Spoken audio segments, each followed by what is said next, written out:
in the background. The sun begins to set, the green flag flies, and we are racing here in very, very sketchy indeed contact, and there goes Valentin barrier. So, the leader's lost it.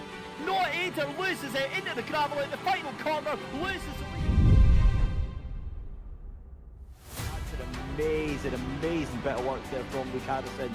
Inside we have three abreast heading into Brual.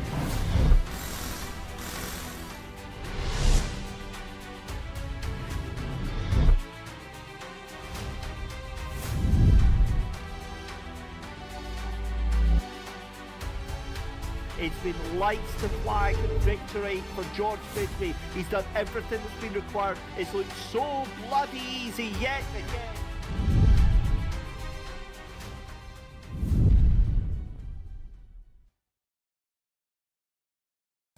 Good evening, ladies and gentlemen. Welcome back to the Genisus Extreme YouTube channel for another round of the Genisus Risk Kaizen Championship.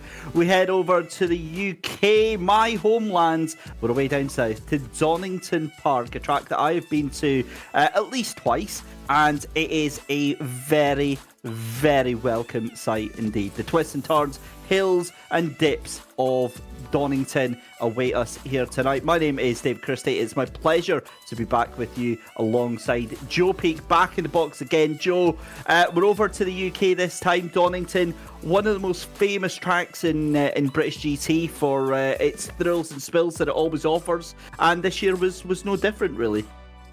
Yeah, and what I do love about this place is the immense history that it has behind it. Been around for quite a long time, and it's honestly gone through cases of closing down and then reopening back up. Not many tracks manage to survive that and be able to return and rise from the ashes. But the nice thing about this place is that it has a lot of exciting aspects to it. So I think that really helps it kind of stay alive, even when some of the funds might not be there. Well, here we are then on round 8 of the championship. We had an absolute banger of a race last time out in Italy at Misano. We've only got 4 rounds left to go after tonight. So we are nearing the home stretch of this season of the Kaizen Championship. Prizes that are on offer from the season have been absolutely eye-watering. A $1,250 prize pool distributed across the top 4, with the leader getting $530 of that, plus 3-month Coach Dave Delta subscription and IMB gloves as well. And you can see through all the way down to 6th position, as well as you at home getting a chance to win every single week by taking part in our viewer participation prize on that one. So we'll give you more information once we come back from this, because once we've done this, it's certainly time to look back at Misano, because it was a helter-skelter race for sure. Let's go and check out the highlights. George Boothby lines up on the front there alongside Maciek Malinowski, then Marco Bischoff alongside Grant Caracas on row 2. Row 3 is Amadeo Castorino with Mikhail Satsenko. We get the green flag flying, we go racing. And it's a great start for Malinowski on that outside line. He looks to try and get the curve round the outside. He's going to have the lead into this first part of the sector here, but it's going to be fighting side by side with George Boothby. Boothby struggling to get those tyres woken up, but that forces the Porsche wide completely through his own mistake there. You've got 4 cars trying to go into one corner there. There's almost contact with Bischoff, Caracas and Castorino, but they all sort themselves out. That's the Aston Martin. There's big contact in the background. That's at least 4 cars that have been wiped out there, and that allows George Boothby to get a little bit of a lead there over Malinowski, but it's Castorino in third place. Castorino makes a move to the inside there. Couldn't see if that actually worked out, as that's Marco Bischoff all the way down into 8th position. This is a little bit further down, so you're right, that does look like it's Grantis Caracas that gets involved with that. So that's where that Porsche just wipes itself back onto the track there. You can see the Ferrari trying to go around the outside. Oh, it just gets tagged there from that Ferrari behind. There's just chaos, absolute chaos behind there, and I'm never a fan of that. There's a yellow flag, there's a car stricken on track and you're just compiling in it. Another point of view here on the car of Giovanni Porzio, and He just gets tagged and then absolutely destroyed from that beautiful number 4 McLaren. Yeah, that car's done. For the drivers, they literally just get on with it for the sprint races. Tommy Rozier tries to send it up the inside. If he got that slowed down, I've got no idea how. If there wasn't any contact with Nietsen there, I'd be very, very impressed. But again, he is absolutely sending that car wherever he possibly can.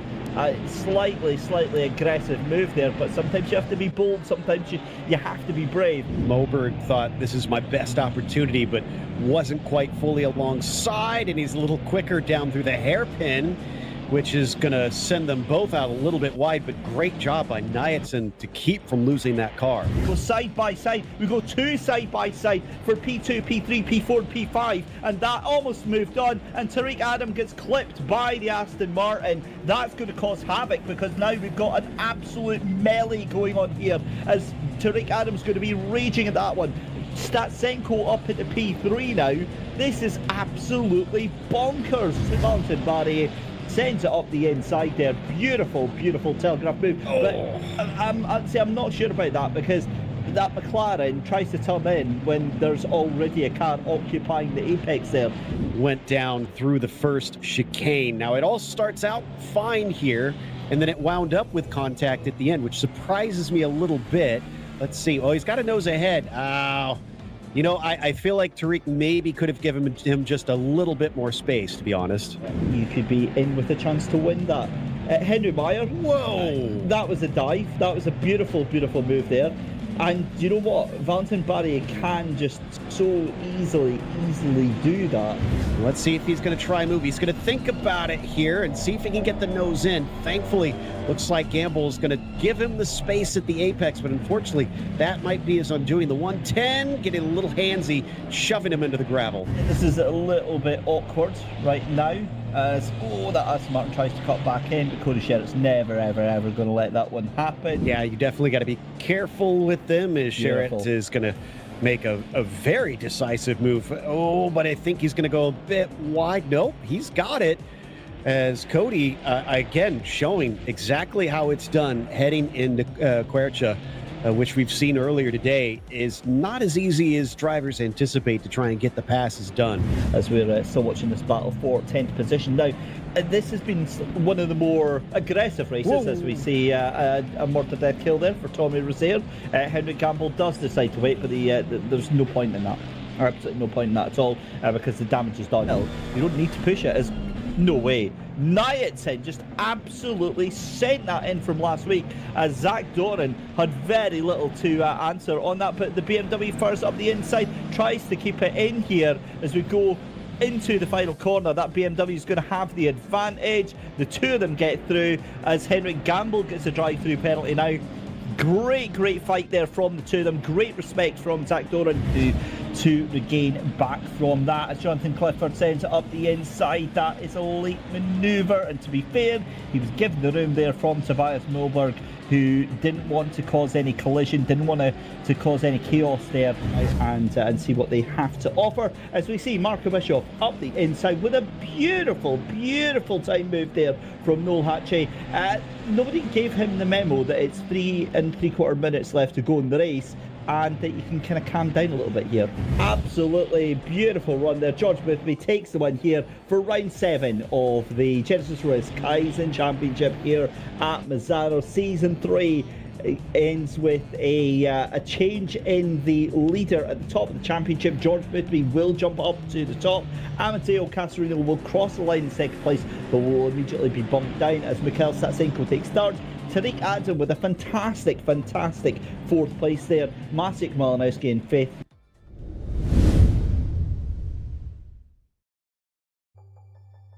George Boothby, Amadeo Casarino, and Mikhail Statsenko taking the podium last time out at Misano, and look at that, there they are on the podium for the championship standings. Now that does include drop rounds just now. 467 points to George Boothby, but with 5 races left to go, that gap is just 4 points. That is absolutely non-existent right now. Mikhail Statsenko still in with a shout, just 39 points behind. Also got Maciej Malinowski down there in 4th position, and Grantis Caracas still in with a shout, as is the likes of Philippe Minard and Valentin Barrier as well. So anything is possible in these final 5 rounds here. And again, with these standings being so very close, it makes it all too important for tonight here at Donington. And talking of Donington, let's get a closer look at the track that plays host tonight. Yes, indeed. We've around this place, and Donington Park, as I said, has a lot of history to it, coming down the Wheatcroft Straight into Redgate. You could see some attempts at passing into here, but it's a very late apex through it. So you'll see drivers have to swing in, sometimes maybe have to turn a little earlier than they want to guard that off. Then it takes you down through Hollywood and Craner curves. It's going to be flat out through these, but it's also very difficult to go side by side. You can see it weaving back and forth. And then to the old hairpin, which has never been a hairpin, weirdly enough. But it's also very sharp, even though it doesn't go past 90 degrees there. Then it'll swing you through Starkey's Bridge and Swans Curve. No longer has the bridge there, unfortunately, up into McLean's blind corner, unfortunately, which means drivers are going to have difficulty trying to spot their exit, especially look at how it goes away from you just as you're trying to track the car out. Same thing right here, very blind, coming up over Coppice, except this one, it drops just as you want to turn in, making it hard to get the car to hit the apex right and be steady through there, as you can see on our guide. On to Starkey Straight, one of the longer straights here.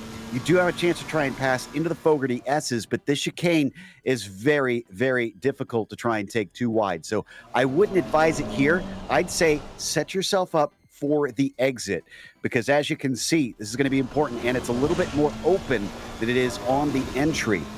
This will take you down to the Melbourne hairpin. This is a much better chance to try and overtake, with this being a true hairpin into here. So the drivers, as they steer in, again, trying to give it that late apex, square it off, but there's a fight back into the Goddard's hairpin now. This is where you can try and get them right back, but this one has a little bit of a crest right as you turn into the corner, so it's hard to spot that apex that you're aiming for. It'll take you back onto the main straight, where once again, going to be important to get that exit, and that's a lap around Donington Park. Beautiful, beautiful circuit right in the heart of Derby at Castle Donington. You'll see planes off in the background with the nearby airport, but we go back over to the circuit for qualifying. A huge thank you to Joe Peak for that track guide there. Now, given that we're halfway through qualifying as a normal here, Joe, again, 20 cars within 1 second. It feels like the record that I always bring out during qualifying, but it never ceases to amaze me just how tightly contested these races are here in Assetto Corsa Competizione. And these 20 cars within a second are going to want whatever last tenth they can get, because like I had just mentioned, it's pretty hard to pass here. You've got a couple places, but even those are marginal. So having track position today, I think, is going to be a big factor. I think that's absolutely spot on as well, because management of everything, both the fuel and the tyres, given that we've got to have a mandatory pit stop, is going to be a key part of the strategy today. We've got that mandatory pit stop that will happen between 40 and 20 minutes left to go in the race here, as we're seeing many cars jumping in and out of pit lane, just trying to get one more lap in, as we're up to 22 cars now within that 1 second gap to the race leader here as well. So with it being the 60-minute race here instead of 90 minutes, it means that it's a little bit more of a dash. As pretty sure that was a car just waiting on the back straight there. It makes it a much quicker race, but much less time for drivers to make their move up the field. Exactly. So you need to try and get this good lap time in here. But look at the order we've got up at the top. Bischoff leading instead of Boothby. I wonder if George is going to have a bit of a harder time trying to get another victory like we saw at Misano. Well, that is what we are going to be seeing here, as we see Jonathan Riley in the number 51 Ferrari taking part with us tonight. And the name is familiar, but I don't think we've had Jonathan. We have had Jonathan, sorry. He took part in both round 2 and round 3, but we haven't really seen him since. So a bit of a welcome return for a lone face there. So it's great to see Jonathan back here. Let's go and have a ride on board then with Jonathan Riley as he comes round Goddard's then. I was going to say let's not, but he's not stopping. He's just taking the longest path round. And the reason that they do that, of course, Joe, is that you want to get as much speed coming down this start-finish straight. So down into Redgate then for another lap here with Jonathan Riley. And then again, trying to stay away too much from the grass on the left-hand side there, coming through the Hollywood and then down into the Craner curves. Car absolutely flies by, sticking to the left-hand side, onto the brakes into the old hairpin. And again, a little bit liberal with the grass on the left-hand side there. Use too much and you will spin off onto the right. Up then through into Starkey's Bridge, then into the Schwunge Curve and into McLean's, that blind right-hander that you were talking to us about on the circuit track guide. And then up the hill as well, up to Coppice. Again, a double apex corner here. You have to be so patient on the throttle. It's so easy to unsettle the car and send it spinning round. Down the Starkey Straight then. Pick a braking point as you go into the Fogarty S's. You can be much more liberal with the curbing on the right hand side than you can be with the one on the left, and then it's all the way down into the Melbourne hairpin onto the brakes here. Pulling that car again, it's almost very similar to Coppice, that double apex corner. You're having to pull the car around and around on itself, then into Goddard's again. And I wonder if he's maybe not happy with that lap there, trying to get the best exit there, Joe, out to get another lap here, but up to P2. Yeah, it didn't look like he was completely satisfied with that one. Malinowski still just behind him as Boersma right now coming out of that hairpin and flashing his lights, trying to let that Ferrari know that he is on a flyer. Oh, and it looks like that Ferrari did not notice him until the last second. That probably compromised that corner for him. Not the best, and this is the problem with coming up to 4 minutes to go here, Joe. You feel like maybe you're starting to leave it a little bit too long here, as now we're up to 26 cars within 1 second of the leader here. And again, great to see the return of Zach Doran for his second race with us. He was here last week out at Misano, and you know, normally Joe, we in a community or championship race, we see drivers drop out towards the end, but here we're actually seeing the opposite. We're seeing more drivers coming in towards the end of the season. Yeah, it makes me very happy to see that there's still drivers coming in. Obviously, the organizers have elected to allow some of those newcomers, which can on its own be tricky because you don't want to disrupt the championship for those that are in it for the points. But at the same time, it makes for more exciting races. And I kind of like that unpredictability. I don't like when it's, like you said, there's fewer and fewer drivers. And when that happens, the races towards the end of the season can often kind of be a procession because it's usually the quicker drivers where you already know where they're going to finish. Let's see what Addison, though, can do as he comes down to the timing line, sitting in 24th, up to 17th. That was a pretty big jump. Yeah, that's a heck of a jump right up the field there as Don into that 16th position then.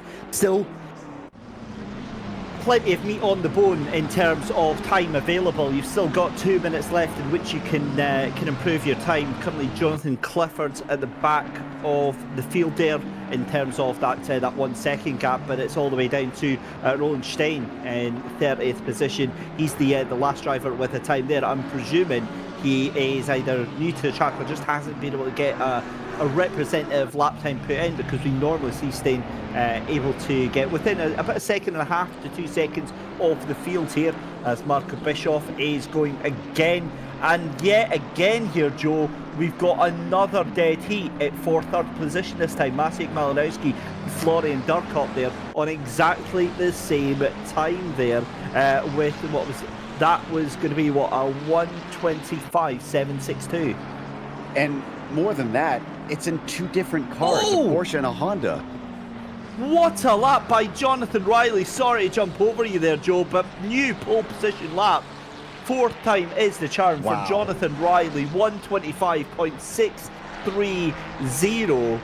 And my goodness me, that is a shot across the bow of the entire field right there. Brilliant pole position there. So Marco Bischoff down into P2 just now. Yeah, this is getting a little bit too close for comfort. I always hope that this means that we're going to have an absolutely banging race, because sometimes you get an amazing qualifying, Joe, and it means absolutely nothing because it's like, you know, line astern all the way through. But with how feisty this has been getting over the past couple of weeks here, I don't think that's going to be the case. Did Marco in the 65 just jump up as well? Because I noticed that Boothby got bumped down. And then I guess Marco another Schade. car. Yeah, no, that's a good catch actually. So the 65 Honda, I believe he was outside the top 12. So that's a heck of a jump if I'm right in saying that. And Grantis also jumped up into third just now. Oh, and George, that's it. I think that's his qualifying over. So wow, that's a shocker after some of the performances we've seen from George so far this season. I'm surprised he's as far as the fourth row. Yeah, but the problem with that, because I catch myself saying that all the time, Joe, and then you're like, wait a minute, that's 1/10 of a second away here. That's like it sounds like it's absolutely nothing, as we've got another dead heat for 14th and 15th as well. So many cars on exactly the same time. I haven't really seen that before in my life, where like Luke Harrison and Abe Santima locked together in 14th and 15th position there with a 1:26.032. So that's now at least 4 cars on the grid that are sharing the same fastest time, showing again just how close the action actually is here, as we are down to 28th position, and Chris Radke, who is now within a second of the leader. So 14 rows within a second of your poles, and Abe Santima doesn't improve on that time there, of course sharing that position with Luke Harrison. But there we go, qualifying is done and dusted. It looks like it's going to be Jonathan Riley, Marco Bischoff, Grant Karakis and Maciej Malinowski run through your top 2 rows there. But here comes Cody Sherritt. He's on the verge of the top 10 just now. Can he get a better position up there? We'll find out in just a second, because he comes out of Goddard's then for the final time. And Cody Sherritt comes across line. He does. That's a big improvement. P4. And I think he will be absolutely delighted with that. What I've also noticed there, Joe, is you've got 8 drivers within 1/10 of a second. Yeah, it is going to be very, very tight out in the field, which means that any moves that someone's going to make are going to have big knock-on effects. I was just enjoying that sunset there that we had on our pre-race visuals here. It's absolutely beautiful, beautiful scenery around Castle Donington as well. It feels like it's a racetrack in the middle of nowhere. But up next then, we have got our main race then, our 60-minute race, which will be away to take place very, very shortly. Just a reminder, ladies and gentlemen, you can get yourself involved in tonight's viewer participation giveaway. Type in Donny. Simply type in Donny in chat, and you can get yourself in with a chance of winning a $10 Steam voucher. And while the cars are lining up on the grid, it's also a perfect time to tell you about our partners over at ACC Drive, and you get your limited chance to claim a lifetime license for only, I believe, €25. So ACC Drive is your one-stop shop partner for anything to settle Corsa Competizione related, whether you need somebody to give you a hand with setting up your car to get the very most out of it, whether you need to get some cool overlays for your third monitor, fourth monitor, or for your stream or whatever, or you need some live timing, ACC Drive is absolutely where to go. Scan the QR code on the bottom right of your screen now. Get your lifetime license for a limited time only, and join us here. We've been using it in the commentary box here now for a number of weeks, and it is clean. It looks great. It has everything that you need to know at a glance, and is your perfect companion for ACC. ACC Drive. Here we go then, on to the grid for the second half of the season. And with just over 3 minutes left to go, you can see Jonathan Riley in that beautiful Ferrari, the number 51 in pole position. And that is flanked by Marco Bischoff in that McLaren on the right-hand side there. On row 2, you can see it's another Ferrari of Grantas Caracas alongside Cody Sherritt in the number 38 on that last lap gasp up to the top there. Maciej Malinowski in the lone Porsche is in the 992 car on the left-hand side there, 5th position for him. And it's Florian Durkop in the Honda in the 63 car in 6th position. Amadeo Castorino in 7th position. You can see there in the 23 on your left-hand side. And then it's P8 for Marco Schade in the 65 Honda. You can see George Boothby down in 9th position. It's going to be a difficult day at the office for him in the number 800 Ferrari, alongside Tommy Rozier in the number 29 McLaren. Then it's Noah Azer in the 46 McLaren, alongside Tariq Adam for Genesis Esports. Valentin Barrier, surprise, surprise, is outside the top 10 in qualifying. How much you want to bet he ends up in the top 10 after the race? Number 72 starts in P13 alongside Luke Addison in P14. Abe Santima is in P15 in the number 14 McLaren, alongside the McLaren of Albin Manson in 16th position. On row number 9 is Giovanni Porzio alongside Samir Foch, the 427 Ferrari, alongside the 888 Ferrari. Then it's Zach Doran in the 110 BMW in 19th position. He's going to be alongside Eric Muxka tonight on row 10. Muxka taking 20th position in that 44 Ferrari for Genesis Esports.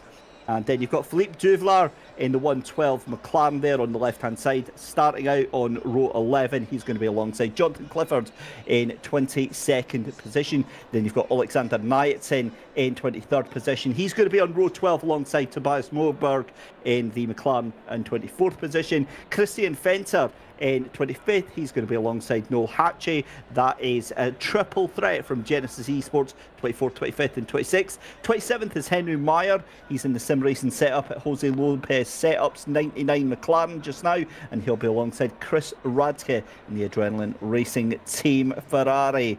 Then towards the back of the grid, Ronaldo Boersma in the Genesis Esports number 5 Mercedes even is in 29th position. Fleming Bauer is in 30th position in the number 4 McLaren, and then Roland Stein at the back of the grid, 31st position.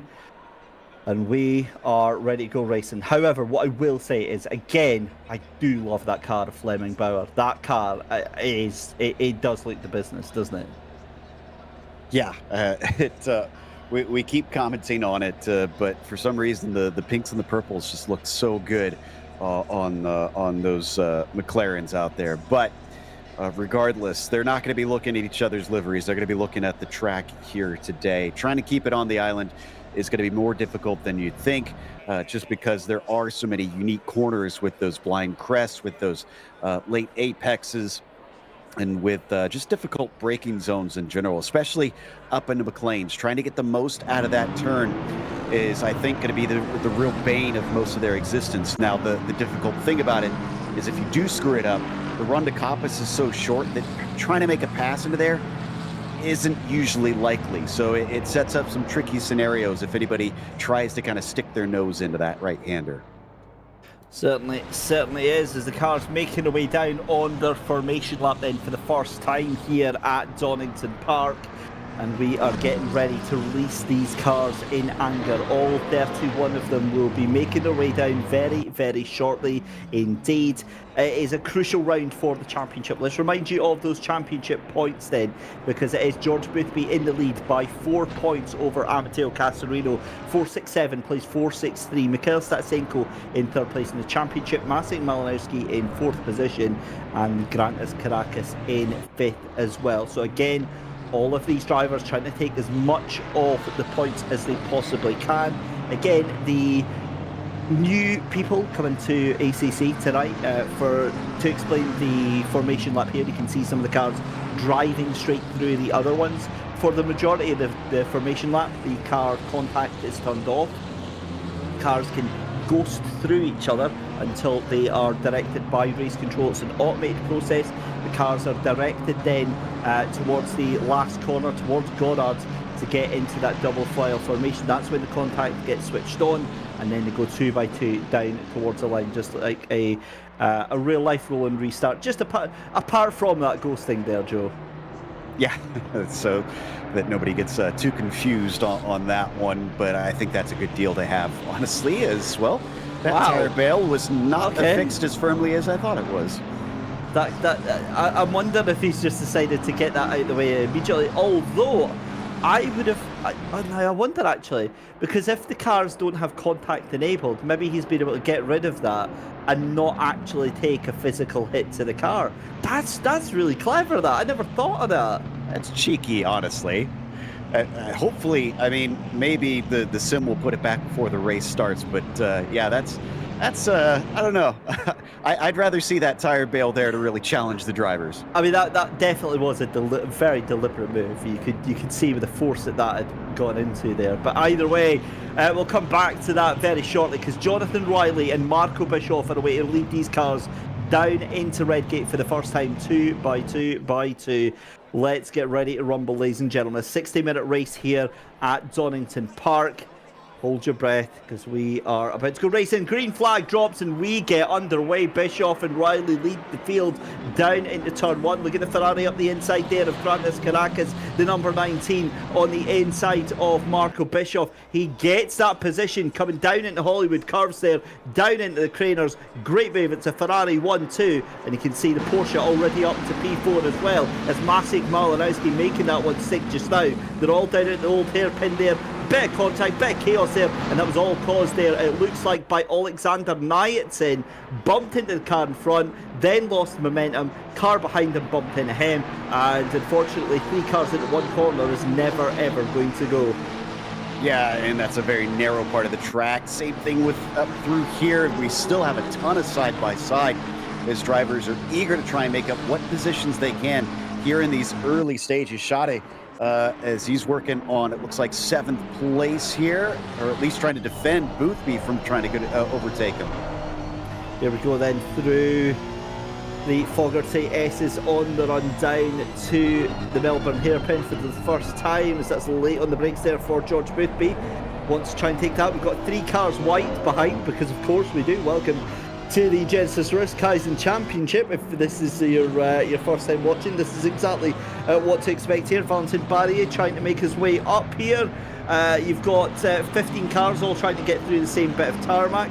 But to be fair, that could have been a lot worse there, as we've seen the McLaren off in the background there. That was our lovely looking white and red one that we were I was so happy to see Fleming Bauer, but that looks like that's had a bit of a moment there. What has happened as well to the number 18 car of Noel Hatchie, because he is way at the back there. We've also got a yellow flag over in Sector 1 as Fleming Bauer. Whoa! I'll be honest with you, Joe, that's a very unusual place to lose a car there, and that is the number 44 of Eric Mutska. My guess would be, since the line kind of takes you across the track, maybe it was a miscommunication with him and someone else, and he just kind of got hooked. Almost similar to what we saw with Bauer having his problem a little bit earlier on in that same corner, except to the outside of it, where he went spinning and was involved in Nyatsin's wreck. Tough to see in a very difficult moment right at the start of the race, but if you're going to have it, at least you've got a chance to catch right back up to the tail end of the field. We're on board with Tobias Moberg here in 21st position, looking back at the tail ends of his car, looking towards Philippe Duvlar in the 112 McLaren just now, and we'll have a quick look at that. That is a hell of a train going down the start-finish straight here. So let's have a look at what happened to Noel Hatchie then. So this is the incident with Alexander Nyatsin. So we see here Nyatsin slowing the corner. He runs. So I'm a little bit confused there, Joe, because it does look like he's not paid attention, not seeing that Nyatsin has slowed down and just run straight into the back of him. Well, it all happened so fast, so I can't blame him too much on that one. You were expecting people to slow down, but maybe not quite that much. And then, unfortunately, he was the domino that kind of popped out of the line, because a bunch of drivers definitely got damage out of that. Yeah, for sure. Maybe me being a little bit hypercritical, but then that's kind of Exactly what you could expect with me. Right, Joe, I'm a little bit concerned at this, I'm going to be honest with you, because it is just car after car after all that excitement on the first lap here. It looks like a bit of a tow train coming down the back here as we go to another replay here. So this is Alexander Matson, right? So he clips into the cars behind. So it just, I don't know. Maybe he just didn't expect that car to slow down so quickly. Again, it looked like there were some netcode issues in there as well. So we'll give him the benefit of the doubt on there. But it just, at that point in time, it feels like you kind of want to be on the brakes at that point anyway. So, yeah, difficult one. But anyway, back to what I was saying there, Joe. A little bit of a tow train coming down, and realistically, it doesn't look like there's much opportunity for overtaking here. I kind of expected it to look like this for a little bit, but that's where drivers will probably be waiting for mistakes, as race control is going to give 5 seconds to the 838. And that is... So they didn't like him slowing down as much as he did, apparently, getting involved and all that. So, and I'm kind of on the side of the stewards with that one, because he slowed down after he hit the car in front of him, which I think is what caught out everybody around him. It just was a strange one all around, but the damage is done. Now everybody's going to try and do what they can with what they've got out there. As we're going to ride on board with Castorino behind Durkop. He's thinking about giving you some passing happening, but he decides against it, at least this time. Yeah, for sure. And the thing is that Caracas is now your fastest driver out there on track as well, half a second behind Jonathan Riley here as Amadeo Castorino come down into the Hollywood hairpin, the Melbourne hairpin, excuse me, as we're going up towards Goddard's. This Aston Martin really has had a bit of a resurgence lately, not just with Amadeo Castorino, but with Valentin Barry as well. We've seen seasons go by where the Aston Martin has become a bit of a relic here. Not really as popular as, say, the Ferrari or the McLaren or the Porsche or even the Mercedes, but now it's so cool to see how the meta changes, and where the Mercedes was once absolutely the car to have, now it's like nobody wants it at all here. Yeah, exactly. And I mean, that you kind of see that a lot in real life as well, where certain cars will be strong at certain times. Some of that's down to the BOP in real life, but here in the sim, I mean, a bit of it is due to that as well, but I think it's the fact that the sim will always be getting updates to try and make them as accurate as possible as well. So Sade still kind of sandwiched between Castorino and Boothby. Haven't seen George really charge forward. I wonder if maybe he's going to try and wait until we get some pit stops to really affect anything.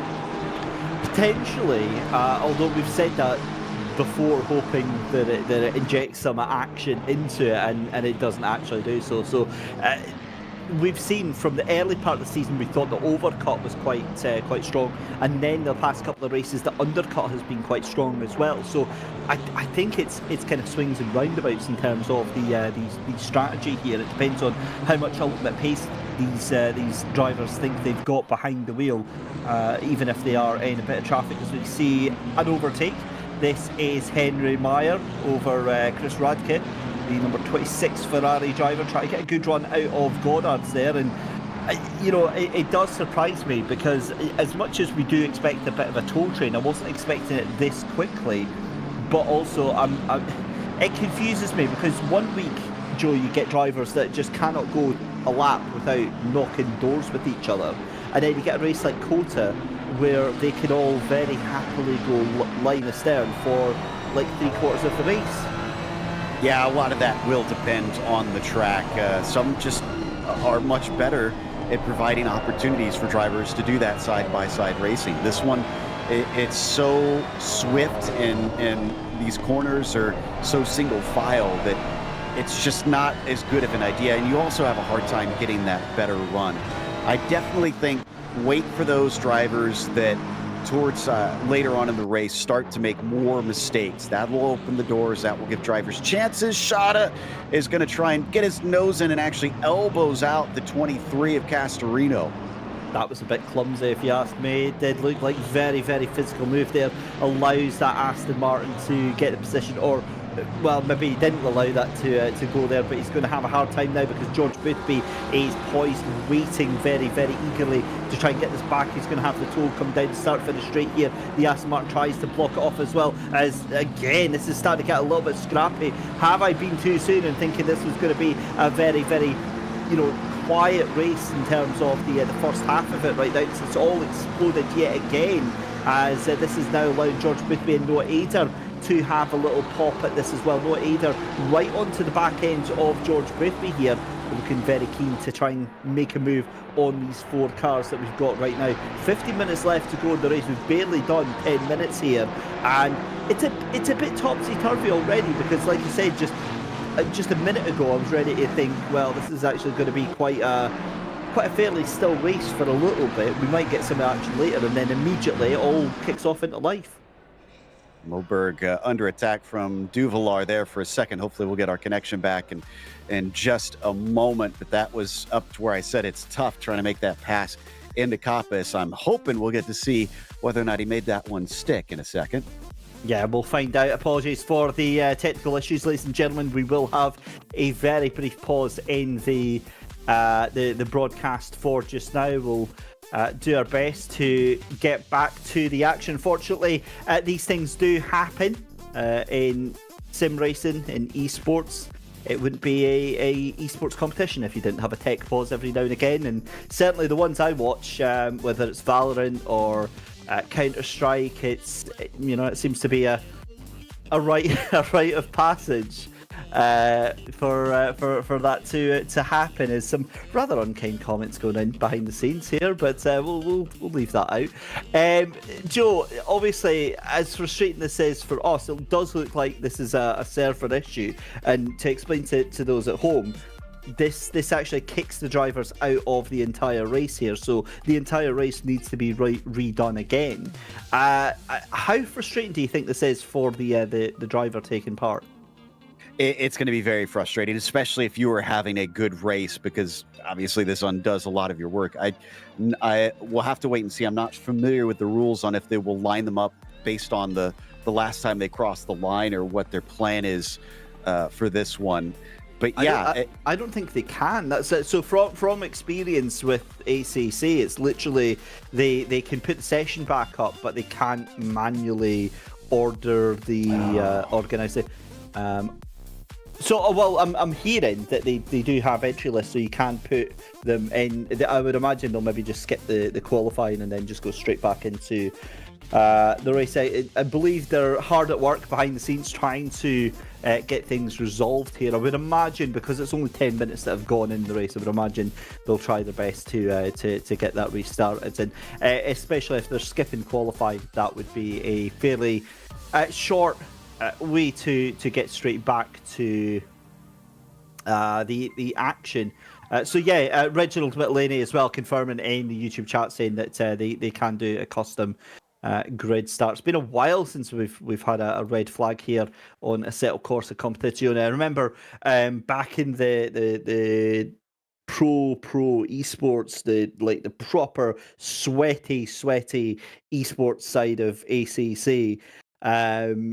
The red flag instance where the servers were getting hacked and stuff like that. That was a fun time, because the server restarts were just absolute chaos. Whereas with this, thankfully, it just looks like it's one of the servers has just accidentally fallen over. Yeah, exactly. So it's definitely, we're grateful for the fact that it's not as common as it used to be. And I guess for the audience that are trying to understand this, I mean, does have a bit of a counterpart. If you think of it as sort of like a freak downpour, they're going to have to red flag the race sort of thing, and then they'll restart it later. So just a weather interruption, and they'll get back out on track and hopefully be able to pick up where they left off. A weather interruption here in the UK. That sounds hell of a realistic there. Unprecedented levels of realism here, Joe. But yeah, look, joking aside, obviously the drivers will be, I would imagine, straight back into their hot laps. There'll be one eye on the Discord server, the official communications, to let them know what is actually going on. Christian Venter is trying to take advantage of things and hoping that we just take quality position. That's he didn't have the best start to the race, so I cannot see that one happening. What I love would be hoping for that too. Yeah. Yeah, that's going to be a very, very not a chance on that one. To be fair though, for those that were involved in collisions and damage and things like that though, Joe, that's going to be a little bit of a get out of jail free card for them, because they can get back into the race here and everybody's bunched up again. Yeah, exactly. So that'll be the nice thing. And I mean, much like a real red flag, the teams would have a chance to try and beat on the car and get it back into the right condition and get back out there. Well, I guess depending on the series and the rules, but yeah, it's like you said, it's a bit of a refresh. Sometimes, and honestly, that's just racing. Sometimes you get lucky with things like that. So I don't think it's entirely unfair, as we got a replay, it sounds like.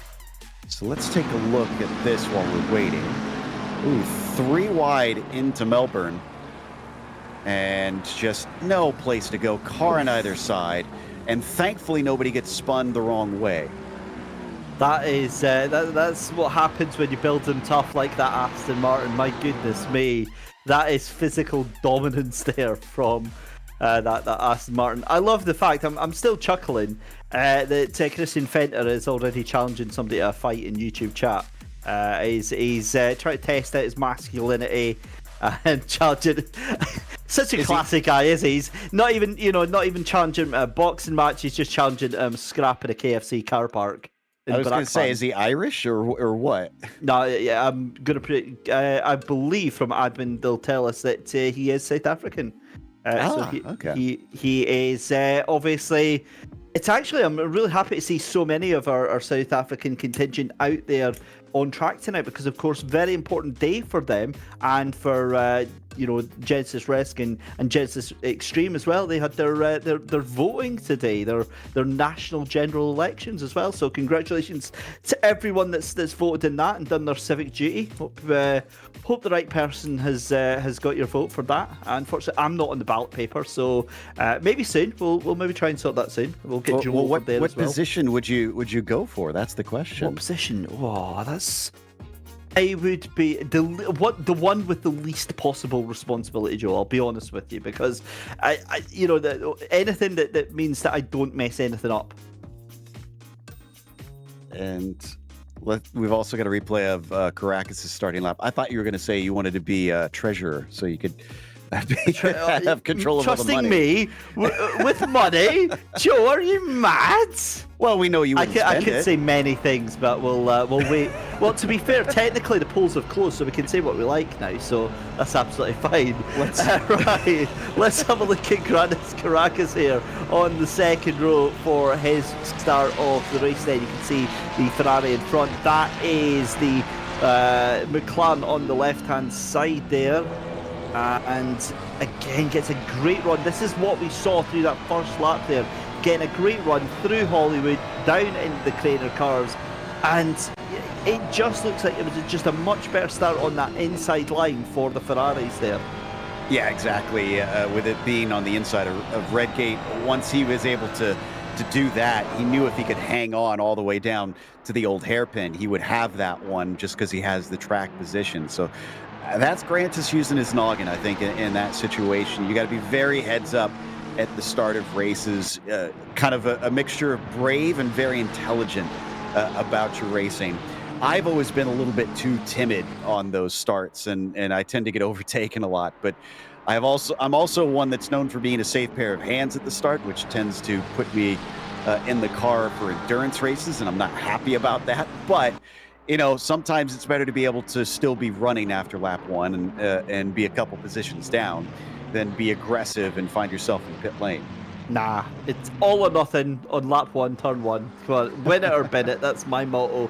And you can see Grantis getting to the end of that first lap there. If you have just joined us, ladies and gentlemen, we are on a red flag at the moment. We are dealing with some technical issues. The server is just getting restarted. Everybody's jumping back in just now. So we'll wait and see how that all unfolds. So it's great to know that we do have a server up, and essentially, I guess this has now just turned into a 90-minute race tonight for us, Joe. Yeah, in a way, it's extended it for us. Unfortunately, without the same amount of excitement, as we have to stay patient for a long time. But we'll get to enjoy the finish of this one, which is what we really want in this situation. And let's take a look at a perspective from Barrier at this start. I found it interesting that when we watched him in a couple of his battles towards the end there, he was puffing out his chest a bit after he got shoved around. You could see him kind of push over to the edge of the track to see if, or excuse me, no, I'm not thinking of Barrier. It was the other Aston Martin. It was Castorino that was getting a little bit more aggressive. But yeah, look at how much too wide racing we've got here at the start, which is what impresses me, that we didn't see more incidents because the drivers were trying to give a little bit of space to one another, which to me is a good sign. You want the hard racing, but you also want to see drivers be able to continue. So you need to give, there's a bit of give and take. Yeah, for sure. And, well, this is just a couple of minutes away, I believe, from heading down into the next session. We're just waiting for everyone to rejoin. I believe we've got 23 out of the 31 in the server. Just now 24, Mark Shara back in there as well, as we're still seeing Valentin Barrier. This was just before we actually cut to the replay earlier, where he managed to squeeze out, and you can see here, just coming through this corner on the exit here, absolutely no room. He just straight lines it and gets that position sorted here. You almost have to be that rough, you have to be that physical, otherwise you're going to get taken advantage of and sent to the back of the field here, Joe. Yeah, and that's the unfortunate thing about when you're racing at this level, is there's a lot more take and a lot less give, unfortunately. So those drivers, not too surprising that they were having to get physical there through there. But again, they managed 3 wide coming through those corners, which is a real testament to the skill and ability to all those at the front. Yeah, certainly is. So again, apologies for the delay, ladies and gentlemen. We did have a race underway. 10 minutes in, we got a red flag due to a technical failure, and we are just waiting on the race getting back underway. It will be a full 60-minute restart to the race, I believe. We haven't heard any word. They do have the ability to change it to a 50-minute race, but I would imagine they'll probably just run the whole thing again, given how little time has actually expired. And they'll also, I'd imagine, want to get to the bottom of what actually happened there, Joe, just to make sure that we're not another 20 minutes in before the same happens again. But let's have a look with Chris Radke, who started towards the back in that number 26 Ferrari, excuse me. So this is coming out of Coppice, going down towards the Fogarty S's. He's well away from his rivals. Does he have a slip up here, maybe? No? He's good through the chicane. This is down to the Melbourne hairpin, with Nietsen just in front of him on the attack. Is he going to try and slip in there? He thinks about it, manages to get underneath, but can't quite get the job done. And that's the other thing that you can do in all this. I was talking about drivers waiting for mistakes from others. If you simply wait for somebody in front to try and make a move, and he's going to get a little bit turned, and that's what eventually moved Bowers off to the side there and lost what little positions he had made up at the beginning. Yeah, it certainly is. So this was into lap 2, and again, just another example of some of the action that happened there. So again, we're just a couple of minutes away from heading down to the track to get this race back underway. Just the last moments of tech checks for the server, everything being sorted out. I believe the drivers currently in practice while all of the drivers getting back into the session. I believe we are sorting the start of the race by qualifying position, so that obviously takes some time as well, Joe, but it does look at least like we've got 27 of the 31 drivers back in the server already. Well, that's going to make a few people very happy and some rather upset if it's by qualifying position, because after, what did we have, about 3 laps of competition out there, and And there was definitely a few hard chargers that were doing their best to make up for a bad qualifying. So they're going to have to do that work all over again. Yeah, and again, I'm just looking to some of the names that are there. Am I seeing George? Yes, I am seeing George Boothby. Now, who did we have in the leads? I'm trying to remember because it's Jonathan Riley. I don't see him. Is he back in the session? I'm looking at our live time and I can't see Jonathan. We'll keep an eye on that, but certainly the driver numbers are going up. So I'm presuming, because we're in practice just now on the session that I'm in just now, so I'm presuming that very well may be the one up. But it does look like we are getting through. So confirmation that we will be restarting the race from the original grid positions following qualifying. So as you said, Joe, some drivers will be happy with that, some not so much there, but I think realistically it's the only fair thing that they can do in this position. I think Hache is probably going to be the most happy out of all this. Remember, he got hit from multiple sides, spun around, went to the back of the pack at the start of the race. Now he gets a second go at things to try and make up that. But the difficult thing in this is that you could learn, any number of lessons from that start. It doesn't mean that you're going to have a better one this time. And as we saw, the chaos of race starts can always throw up the unexpected, and you just don't know what's going to happen until you get there. I thought that it was great that this weekend, when I was in the booth, someone threw out a great quote that I had forgotten from a boxer. Now I'd lost his name, but is Mike Tyson. That's who it was. Is everybody has a plan until they get punched. And that's kind of how race starts are. You have a plan, and then you throw it out the window. As we say, a beautiful. And now, see, I was hearing in the broadcast production chat before the race got underway, before the broadcast got underway, about how much effort it took to get that plane going by, and I'd missed it just as I was connecting to the pre-race tech check. And I saw it there. That was a fantastic little bit of aerial photography there from our broadcast producer. A huge thank you, as always, to Daniel Costello. So let's go and have a look at another replay then until we get ready to head down to the grid then. Let's see just now. This is Zach Doran in the BMW. Going to make a move on the Ferrari. It's late and the Ferrari just gets to go again, but again that BMW getting a great run out of the Fogarty S's there, coming down to the Melbourne hairpin, and always looks like that thing's going to have the inside line. Cuts way back through the grass there for a brief moment as it appears the Ferrari taking some liberties with the track limits, but yeah, nice move. It took a couple corners, but eventually he was able to get by him. Expect a number of drivers to attempt some stuff like that, because as I said, there's a lot of spots around here where it's a late apex. So if you get yourself up, set up with a good corner exit, you could just cut back underneath your rival and get him down the straight.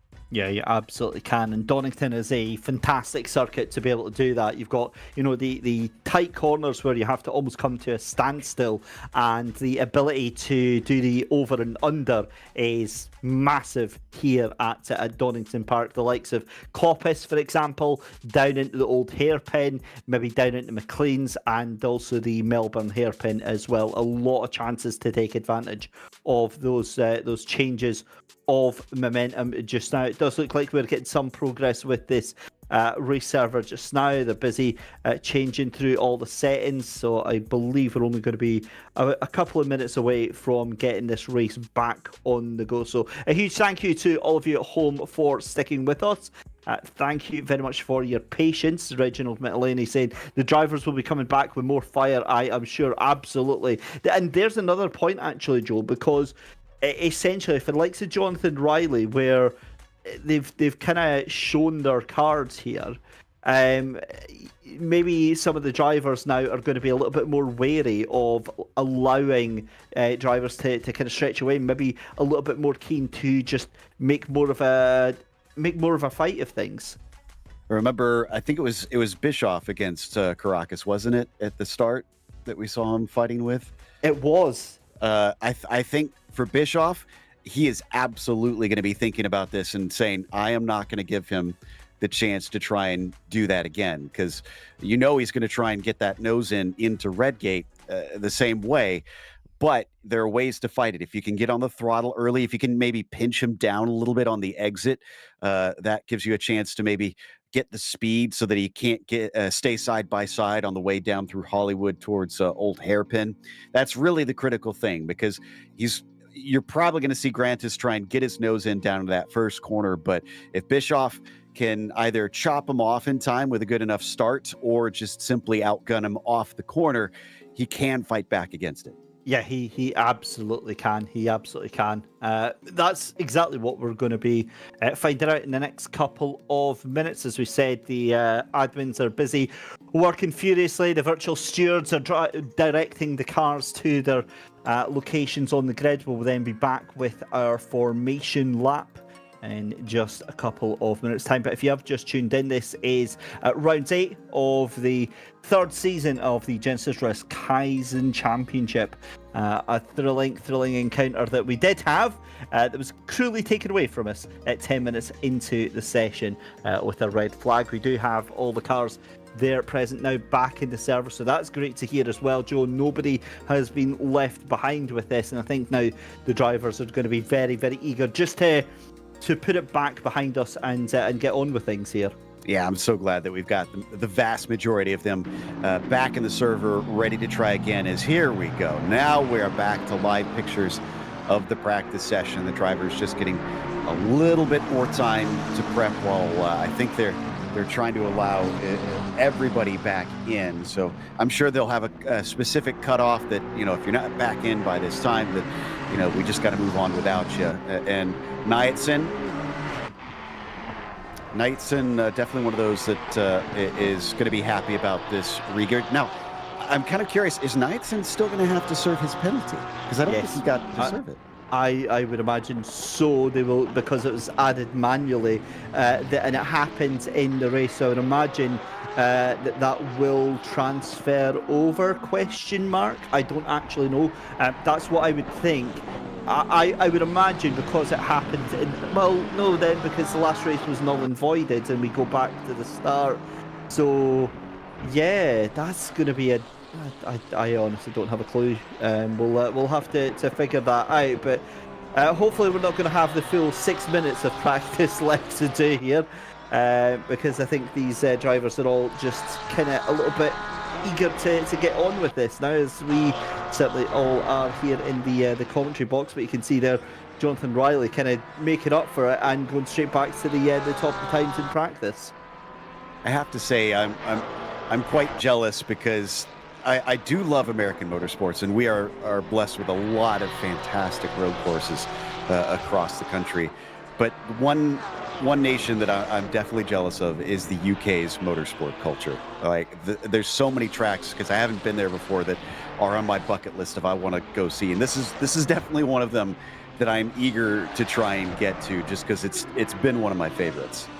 Yeah, it's so this was where I did my very first sprint car race with the City Car Cup Series, and it is an amazing circuit. It's what the sim doesn't get over to you at all is the huge change in elevation, just the on that drop down through Hollywood, down through the Craner curves, going to the Old Hairpin, then going up through Starkey's Bridge and Schwantz Curve. It feels like a roller coaster. Your stomach just completely drops away from you, and the Old Hairpin is such an intimidating corner, but the viewing points around here are absolutely fantastic. It is just it's a proper circuit. I really do have a lot of time for Donington, and really enjoy the action that we get here. Now, you say a sprint car race. Is that do you mean a car race that was a sprint? Because when you say a sprint car race, in American...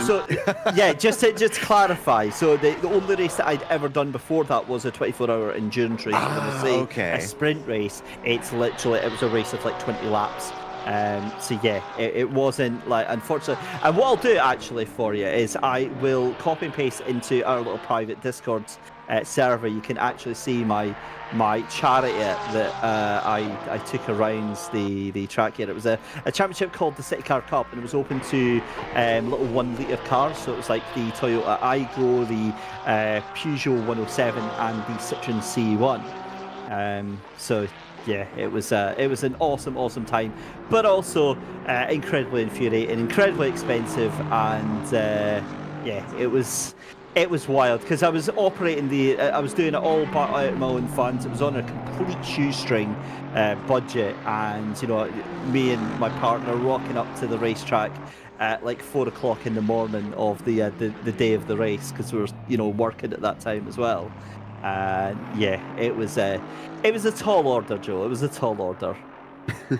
Yeah, that's exactly the energy. So no word of a lie. The first race that I did was the 2019 C1 race at Silverstone, and I swear to God, there was a Citroen C1 that was painted in that little tight colour scheme, with the yellow and red. It looked exactly the same. I was teasing him behind the scenes here. I posted a GIF of someone who had made a real version of the Little Tykes car out there, just because. And I do love little cars, actually. I've always preferred driving smaller cars. Oh, I am a K car aficionado. I absolutely love. So my first ever real life car was a Ford street car. Right, okay. Well, there we go. With absolutely no grace or poise whatsoever, we're just straight into the race, boys. Let's go. Joe, are you hyped? I am absolutely hyped. Now, we're hearing on whether or not we're going to be going through the grid again, because it's technically the same as what we read out before, barring a few missing vehicles, I think. But yeah, they should have that pace lap to get going, thankfully. So we're not on our way immediately here. Yeah, I'm trying to figure it out because my live timer is showing me something very, very different, and we'll confirm it if we go down to the track, and it is completely different. But I have a feeling the fact that we're looking at something else, I'm not too sure. We'll wait and see. We'll wait and see. Right, we go down the grid then. Oh no, it is right. It's my timing screen. It's absolutely mucked up. Right, so Jonathan Riley on pole position ahead of Marco Bischoff. Grantis Caracas, Cody Sherritt. I don't need to rush through these because we've still got 3 minutes. So you've got Maciek Malinowski on P5, Florian Durkup on P6. Now, your championship leader, Amadeo Casarino, down in P7. I think they're, Joe, going to have to do a hell of a lot more to get back into this, given that, fair enough, yeah, George Boothby is behind him in P9, but again, you want to stop anybody else getting some big points here. 100%. I mean, just because we've been delayed doesn't mean the drive has gone away, and they're especially going to try and make up for what maybe they felt they lost on that last one. So I think, if anything, it's going to be a slightly different flavor from what we saw before, but I think it is going to ramp up the intensity here. Yeah, certainly is. So it does look like we are ready to go for a 60-minute race here to get it done and dusted, thankfully. Hopefully no more touching the desk and the windowsill and every other wooden item in the thing to say that we are good to go for a 60-minute race here. So again, now it's been a 20-minute break in the action. What do we think to this then, Joe? Because I mean, I'd imagine the drivers are fairly kind of, I don't want to say frustrated, but maybe a little bit kind of peeved at waiting so long. Yeah, they definitely will. You'll be annoyed because this was out of our control, and everybody wants to have a race that goes off without a hitch. So I think that's going to get into the heads of some of them, and that's going to cause the red mist to come down. The other thing to remember too is this also changes a bit of the dynamic because you've gone through the adrenaline of having started the race, and we're getting a couple of errors in the grid order, so we'll go over that in a second here. But yeah, you got the adrenaline up, you're going, and now suddenly you have to sit and pause and wait, and you're going to have to go through it again. So you're going to be a little bit more tired on top of things because it's a bit of a mental exhaustion that sim racing puts you through with all those chemicals flowing in you. It's not as physical. It is somewhat, but you going back and forth between those mental states it'll wear you out. Yeah, it certainly will, and the opposite is true as well, because you're going to have to watch the drivers that maybe aren't paying as much attention on this restart, maybe just kind of zoned out a little bit for this second attempt, this second bite at the cherry here, and you kind of have to make sure that they are switched on, because it's not just their own race that they can have an impact on that first corner here, but the impact on other people's races as well. I know it's a silly saying. Who does actually have more than one bite of the cherry? But it's a saying nonetheless. I'm going to use it. I'm going to use it nonetheless. Can we just bask in this beautiful, beautiful weather here? This glorious sunset that we're having here at Donington Park. To be fair, it's going to be a nighttime race at this pace here, I think. Yeah. I wonder if they've rescheduled it at the exact same time, or if they're actually going to have it as though it restarts it slightly later or not here. But I hope we get some sunset, because it definitely looks very pretty in our B-roll shots that Daniel's provided here. It is. They're getting some work tonight. I tell you, we're able to give them a proper scrutineering going on there, as I've just noticed the little BRSCC logo at the bottom left there. So yeah, welcome to Donington Park, ladies and gentlemen. We are in a holding pattern right now. We are waiting to get underway with round 8 of the Genisus Risk Kaizen Championship Season 3. And it's David Christie and Joe Peak here. And to be honest, we're now just... we're just chatting away here, because we've got no idea what is actually going on in terms of the timings with this. I think they're frantically working away in the backgrounds here.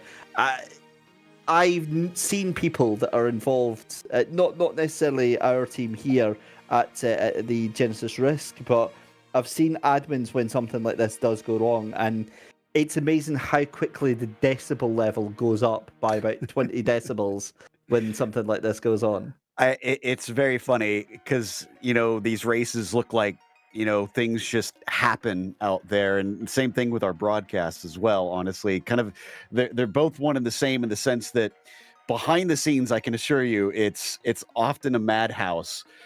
In race control and in the broadcast director's booth and things like that. And we're always all critical of ourselves afterwards. But afterwards, it's always kind of interesting looking at it from the outside, because it all feels so seamless. But inside, it definitely, when you're in the craziness, it just feels nonstop. And it just feels like it goes on forever as well. But thankfully, it won't be that case again. Right, let's start from the top then. Let's go and remind ourselves of the championship positions coming into this round. Then George Boothby in the lead of the championship by 4 points ahead of Amateo Casarino there in second position. Mikhail Statsenko in third, Maciej Malinowski in fourth, Grants Krakis in fifth position. Then you move down to Philippe Minard in sixth, Valentin Barrier in seventh position, Tommy Brazier in eighth position, and then the only driver, or the first driver that's outside 100 points is Jaroslav Honzik Jardier, who I don't believe is with us tonight in that ninth place car. And then it's Tariq Adam in 10th position on 315 points. So there we go then. That is the points just now. And well, I guess while we're waiting, Joe, would you like to take us on another guide to familiarise ourselves with the track? Absolutely. I'd love to try and talk you guys around through here. But going through Donington Park, if you haven't driven around here yet before, as I said, first corner up is Redgate. Definitely got to watch out for those exiting the pits, because that can be a danger on its own, especially in this race. But make sure and try and late apex this one. The car really wants to understeer out, usually as you track out of there, and then it's foot all the way to the floor, down through the hill, through Hollywood and Craner curves, and make sure to hug the left-hand side to set yourself up for the old hairpin. A surprisingly swift and sharp corner. You want to try and aim for those little bollards down to the inside. Then again, flat to the floor through Starkey's Bridge and Swan's Curve. And again, you got to try and hug the side of the track so they can really open up the run through McLean's here. It is a little bit difficult to line up your braking into that corner, and the track tends to kind of tighten on the exit of that turn, which makes it very difficult. Coppice tighter on the entry instead, and also more blind on the entry, as I mentioned a little bit earlier, and that can make the car swing out. You can see it takes a couple stabs for Abe to try and really get the car to turn in there. And eventually he does. You want to try and get on the throttle as soon as you can, because it's a long straight down here, Starkey's, towards the Fogarty S's, where, like I said, sometimes drivers will try to make a pass into there. And you're going to try and straighten it up as much as you can to give yourself the best exit possible, because you don't want to be vulnerable down in the Melbourne hairpin. This is where most of the passes we're expecting going to be attempted into this little hairpin. Where drivers are going to try to stick that nose in, knowing that everybody's going to try and square off the exit, where it switches back. Not quite as much of a 180-degree corner here at Goddard, slightly less than that, but also comes in much more blind. When we get off board, you'll see, that it kind of dips down a little bit through the corner before you exit onto the main straight, and you finish a lap around Donington. Yeah, there we go then. Fantastic lap guide there from our very own Joe Peak. I'm loving the graphics that we've got for that one now, and it just, with having you narrate us through the course there, Joe, it's a bit awesome. However, what I will say is I caught one of your GSRC track guides for the first time last weekend, and they're a thing of beauty, my friend. How long do they take you to actually make? Sounds like we have the server up, but the more recent ones, I'd say it's a few hours of work. It kind of depends on the track, honestly, and frankly, I've only been doing the roadside ones. I tend to hand off the oval side ones to drivers who are a little bit better on the oval side. I am not as good at oval racing and can't really talk it in as much detail about those, so I let the experts handle those. Well, I think you're underselling yourself massively there. I very much enjoyed the one that I did see on Saturday evening. But either way, we have got back to the track then. So it looks like we've got a minute or two just to let the drivers reconnect here and get back into the server, which is great because it means that finally we'll be able to get going again. I will wholeheartedly apologise for the delay in the broadcast tonight. Obviously, we should have been going. Oh my God, did we actually start the race about an hour ago? Surely not. That can't be right there. I don't think so. Is the time? No, we didn't start it an hour ago, but close to it. We had a little bit of qualifying beforehand, so we have been on for a bit now at this stage, so we're going to be going a tad late here. And I mean, that also plays into the drivers as well. For those that are across the pond near to you guys, it's going to be late at night over in Europe. Yeah, it certainly is. So it's I think 8:30 here in the UK. It's 9:30 in South Africa time. Of course, the polls have now closed, so everybody can go and party and have some fun. And I think that's what the drivers have chosen to do tonight. So hopefully, fingers crossed, we've got the right grid sorted out now for this race here. Of course, they'll be going through the practice session, and then when it comes towards the end of the practice session, I believe they'll just be going straight into the race itself. And again, we've spoken about driver concentration, so very important for them to be able to hold on to that concentration and to be able to basically make this work for themselves tonight here. So did you vote for a new king or what? Oh, so I'm not over in South Africa yet. So that's it's just obviously with my planned move, I feel like I've already taken on the role of a honorary South African. So I get excited about South African culture. Of course, it's a big day for them. They get to do their national elections. We over here in the UK, we get to go and do that as well in just over a month's time. So yeah, it feels like a pretty momentous day. Of course, it's your time to do your civic duty. Joe, you'll get to do the same What is it, later this year? You guys are going back to the polls in November, and it can't come soon enough, honestly. Well then, right, I can see where this conversation is going. The less we speak about American politics, probably the better. So Yeah. It's I think politics in general across the world, it's really been a strange decade. I mean, like literally, if you went back 15 years and said this was what was going to happen, I think we'd all try and skip the next 10 years. It's not really Without been a anything doubt. to write home about. It's been a very, very strange decade nonetheless. But hopefully trying to bring some sanity back is this fantastic round 8 of the Genisus Risk Kaizen Championship here, Season 3 at Donington Park. We are just a couple of minutes away from going green and getting the cars on the grid as well for the hopefully final time tonight. I think if we have anything else going on, I'm just going to sit in a corner and gently cry myself. Exactly. I mean, gosh, I can't imagine they'd try a third time to get the server up and going. So let's cross fingers, toes, and eyes that we stay green for this one to the end of the practice, to the end of everything at this stage. But so yeah, at least they don't have to try and re-qualify. So that's the good news for Riley, is that he did all the hard work. Now he just needs to get the start right from here, which is always easier said than done. But at least he knows he could do it from the time before. Just has to execute. Yeah, for sure. And just getting confirmation that we are going to be going live in about a minute's time.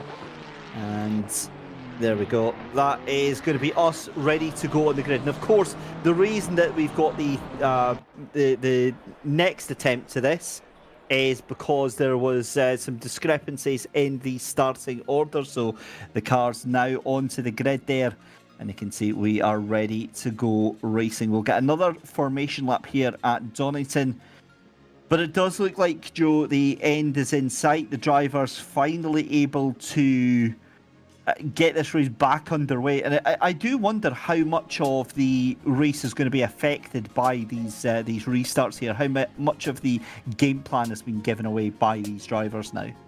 To a certain degree, it definitely has. Like I said, Bischoff kind of knows that he's got to worry about Grantis trying to be aggressive down there at the start and take his second place away. So I think you'll see him try to be defensive into that first corner if he can manage to shut him down early. But it's always more easier said than done, like I said before. And speaking of Bischoff, I don't see him on the grid yet. He's gone. He was there because Grantis Caracas now been shown in second place, and he won't reappear in that. That is devastating, because the gap is there for him. So he's obviously just disconnected from the race. I don't believe he'll be able to rejoin back into that position, because if he was just in the menus, the car would be up on the jacks and it would still at least be connected to the server. So that is some early not greatness, shall we say, to that race here. What is the old Murray Walker quote? Anything can happen, and it usually does. Yeah. And yeah, just so many unknowns that I don't think anybody here could have planned or tried to prepare for. Well, I'll be honest with you. I made the mistake of jumping into the driver chat and having a look at all of the memes that they're spamming in there. That's cheered me up. But we're obviously hearing that Marco Bischoff didn't feel too well and has decided to drop out from the race. So get well soon to Marco. Hopefully you aren't feeling anything too bad. Thank you to Paul Z for giving us that update. But going down the back of the grid as well here as well, it does look like we have got everybody that should be there. I think we are actually missing one car at the back there for is it Roland Stein? I think we're possibly missing. Yeah, we're missing Stein from the back of the grid there. But either way, we move. I mean, a minute to go here, and either way, we have to get the show on the road here. Yep. There's only so many delays that we can have, and then it's time to get going. Unfortunately, For some, you just kind of have to swallow that hard pill and carry on. But I guess for everybody behind him, that means that they're promoted up one position automatically at the start. Well, they will, and the thing is I wonder whether the game will move them over to the other side, given that car hasn't taken the start, or if because if Jonathan Riley starts on a row by himself, then you would imagine that is going to be a massive advantage for him. And I don't mean like on the gap here. I mean like when they're actually going round. I wonder if it'll maybe shift them all about a bit. But I don't know, because it's still showing that car in third position here. So either way, the car's making their way out of their set of menus. That's where you can see them bouncing down off of their invisible jacks onto the ground here. And we get ready to go and do our formation lap all over again here at Donington Park for round 8 of the Genisus Risk Kaizen Championship here on the Genisus Extreme YouTube channel. And Joe, again, we've spoken, almost ad nauseum about this, but I guess now the time for fun is kind of over. They get to just go for it here. Yep. Now it's where the rubber hits the road, and you've got to focus forward. They've had times to kind of cheer each other up and joke around to keep the spirits up during the break, but you got to put the visor down and get down to business here. So we're seeing Kaylin Mawa giving Luke Harrison some big love in the YouTube chat. Thank you very much for that. Cheering on the number 13 Ferrari driver, who is coincidentally down in 13th position. As we said, all of the drivers being moved up into a position further up. And I guess with some drivers missing a little bit further back, they'll be moved up even more so as well. But a 60-minute race is still what's on the cards for us here tonight. We've got one mandatory pit stop that's about to get underway here. And again, thank you so much for bearing with us through the course of these technical delays. We hope that we're able to bring you a thrilling race. Certainly if our prelude was anything to go by, then that's exactly what we have got in store. I think a lot of lessons will have been learned, certainly from Grantis Caracas and Cody Shera and Maciej Malinowski and Florian Durkop, all out there as well. But coming out of Coppice then, I always wonder, Joe, what do you think is kind of going through the driver's minds at a moment like this? If it's anything like mine, it's just trying to get the car ready, prep yourself by maybe trying to run the brakes a little bit through this lap to get them up to temperature. And, well, there you go. That answers our question. That was intentional. It's the exact same thing. Riley trying to knock it out of the way. So he's playing games with that one. So, yeah, the drivers, and also just trying to focus on making sure you're able to react at the right time, which is kind of a case of, I find that I try and sort of relax my mind, because if you focus too hard on it, then oftentimes it could take you longer to react. It's sort of, you want that natural reaction of, the snap and go as soon as you can. Oh, and it does look like the drivers have actually been shifted over there, because you can see Grantis Caracas over on that left hand, on the right hand side there. So we are going to have again 2x2 with us losing a driver out there.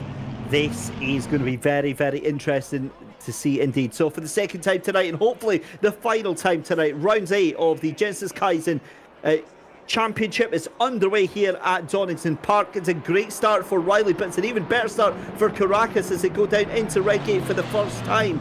Certainly much closer. That's a little slip from the leading Ferrari of Riley. Caracas is going to try and drive round him here at Hollywood. Knightson's been absolutely annihilated. That was contact there, and possibly connected to what happened earlier on, but Riley's still in the lead of this opening lap here, demolishing all of the track accessories here.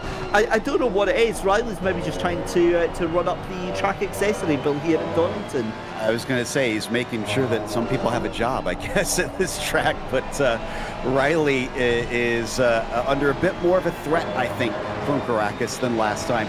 Also, Malinowski, who should have been starting, I think, in fourth position, kind of got edged out a little bit. Looks like he is down to P5 after the start. Definitely got kind of shoved off at Redgate. Certainly does. So they're all making their way down into the Melbourne hairpin. And look at that gap then from the Aston Martin at Amateo Casarino's. Tariq Adams sends it up the inside of Marco Shada. That was made to look far too easy from the McLaren driver. And it's up into P9 for Tariq Adam, as Albin Manson as well trying to get a position here. That's a very, very late send from some of the cars behind here. And again, it's that concertina effect here, Joe, isn't it? Where one car, slows up in front a little bit unexpectedly to the cars behind, and you get this traffic jam effect going down into a corner. Yeah, which we kind of saw last time, except on the first lap, a little bit of a slide there from Doran, I think maybe having some issues. And as we come down through the Craner curves, it looks like Duvallard is going to have to give way, unfortunately, or not, as he cuts back. Nicely done. Beautiful, beautiful move there. And the fight's still going on as we're coming up through Starcase and then into that right-hander. Again, this is definitely not what we saw in the opening couple of laps here last time round. It was a little bit more orderly. Cars happy to get themselves into an order here. But again, you've got to remember, as Noel Hatchey not really having any luck in the second running of the race as well. He's just having as much luck as he did in that first one. But again, they've maybe just decided that we're not going to do that tow train that we had in the first race here. We're just going to have to make moves when we can.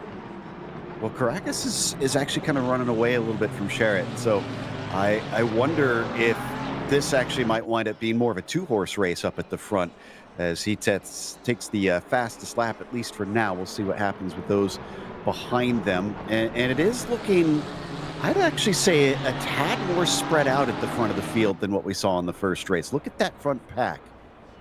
100%. Yeah, I would absolutely agree with you. Riley and Caracas there are now about a second ahead of third and fourth position there. And Cody Sheridan, Florian Durkop really having to make a move and trying to keep on there, as this is a wild little battle for 22nd, 23rd and 24th position there. Let's have a look at Bauer there. That is just, you hate to see it. You hate to see it. Bauer, and it looks like that was Jonathan Clifford caught up in that one. And just as a way to say, I was going to give praise there to, I have no words for Fleming Bauer there. I feel like just drawing attention to him there, obviously sent him off into that spin. And that's kind of reminiscent to what we saw in that first race as well, where we also had a car spin across there, which I think kind of illustrates what I was saying I thought happened. They just kind of clattered into one another as they tried to drift across the track, and at those speeds, unfortunately, you start to lose control. It's difficult to get it back, but this time one of them really just plowed into the tires. So let's see as they come across the line then to start lap number 3 of the race here, barely into 5 minutes gone, and there is the tow train that we saw in our first effort to run this. Now, as you said though, a big gap between those front two of Riley and Caracas into third position, of Cody Sherritt and Florian Durkop. Now, the thing with that as well is this is exactly actually what we see. The gaps are almost identical to the first race here, because it was about half a second, 10 minutes in here. So, again, a different race. Well, that's not half a second. Goodness me, that's right on the bumper of Jonathan Riley here. This is going to be a move for the lead here. Riley goes off to defend it. Now, that's going to slow them down as gets the better run out there. Well, actually, I think Riley got the better run out of that one, but it's always going to be Caracas in the slipstream here. So I wonder if Caracas is just trying to put pressure, as much pressure, onto that number 51 car as he possibly can. Yeah, that's exactly what he's trying to do right now, because he could maybe try to stick his nose in, especially since Riley kind of left the door open at the end of the straightaway. So I think he knows, I mean, 54 minutes left on the clock. He's got plenty of time, and he clearly has pace at this stage in the race. So I think all he has to do is look for a more high percentage chance to try and make a safe move as we check out Florian Durkop just outside of the podium. Sherritt looks like he's going to have to, unfortunately, work hard to hold on to this top 3 spot. Yeah, it's going to be a tall order for sure, but Sherritt definitely capable of doing that, automatically be moved up from that 4th position after we lost our 2nd position car. But either way, you've got Maciej Malinowski in the background there, Amadeo Casarino, George Boothby now up into P7 as well. So interesting to see your 2 title protagonists there, Joe, right beside each other on track, but again being separated by that half a second. Again, very unusual to see that half a second is literally the default gap across the entire field here. I wonder if there's maybe either fuel strategies going on here or just towing issues. You know, I'm glad you brought up the pit stops, because I was thinking earlier, I feel like those are going to be an important aspect of this race, kind of similar to what we saw at Misano, where drivers also had trouble trying to overtake. I think if you're stuck, you might want to try and give a gamble at pitting early. But again, you need to check and see what your map says. You can see we've got one on the right-hand side of the screen. See if there's a gap where you're going to be slotting out, because if you pit early and you wound up in the midst of a bunch of cars, or you have to overtake a bunch of cars, it's not going to do you any good. You need to be able to put the fast laps in. The fast laps are the cash laps, as they say. They're the ones that count. They're the ones that win you races and win you the championships. And given that we're already into round 8 of the championship, this is pretty much going to be the exact race where huge inroads are made to the Genisus Risk Kaizen Championship. It's Florian Durkop coming on to the back of Cody Sherritt. And to be fair though to Cody Sherritt, he's not dropping back all that much from Jonathan Riley and Grantis Caracas. Yes, it's a second, but there are bigger gaps out there. And if anything, I think with Caracas not able to get past that car, I do wonder if Sherritt might be able to try and make some inroads back to that gap in front. There's my answer immediately. No, he can't. So Manson just kind of showing himself in the mirror behind his fellow McLaren, at least for now. Both of them focusing on the exit coming down into Melbourne. I don't think he's close enough here, so yeah, we'll have to try again a little bit later. This is definitely one of those trains you were talking about where you got to be right on top of the car in front of you. Despite the heavy braking zone into these hairpins, you have to have almost an overlap to try and make it happen.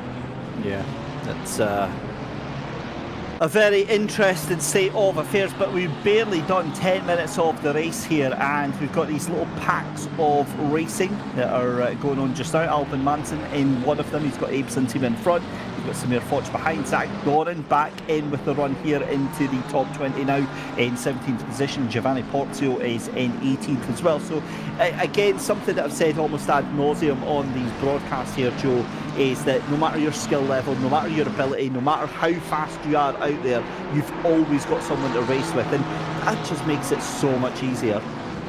And it makes it a lot more fun too. You're never out there just kind of on your lonesome. Castorino, one of our protagonists here in the championship as well.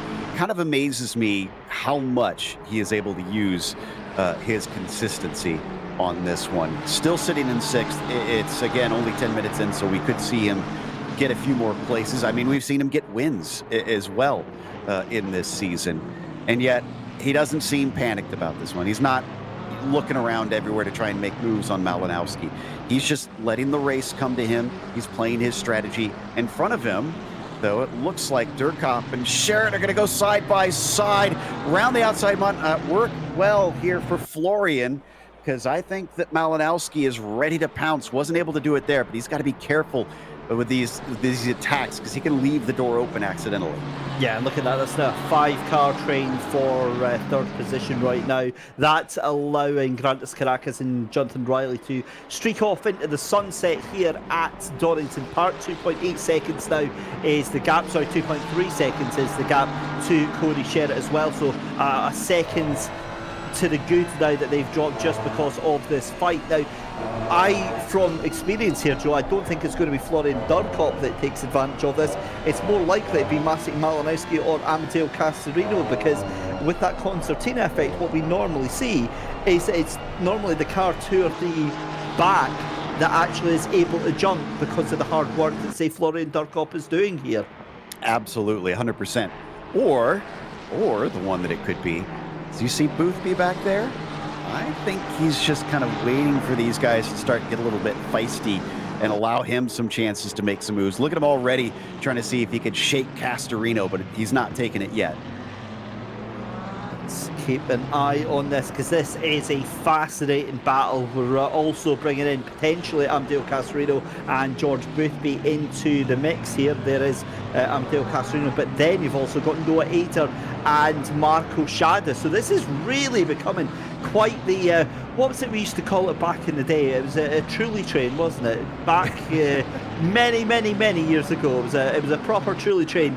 As Giovanni Porzio getting a slow run out, and the answer to your question earlier, Joe, is I don't believe, it certainly doesn't look like, that penalties have carried over. Now that does make sense, because that race essentially is null and void. We've started a new race, so the penalties don't count, if that makes sense. Yeah, with them regridding and having a completely new timer set up, yeah, I think it makes more sense to not have those penalties. And some of the drivers got to watch out for those track limits here, as they're definitely testing them. Oh, this is starting to get a little bit fighty right now. Giovanni Porzio gets absolutely nuked and then bumped by a teammate for good measure. I believe that was Philippe Duvillard that was into the back of that. No, it was Henry Meyer, because Henry Meyer is now facing backwards onto the track, and that is, Henry Meyer has now left the server and is now away back to his home planet, unfortunately. Got to see that.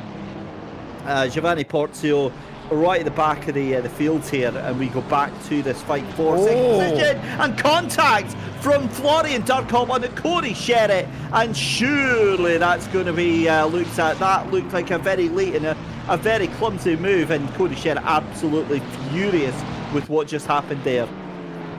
Wow.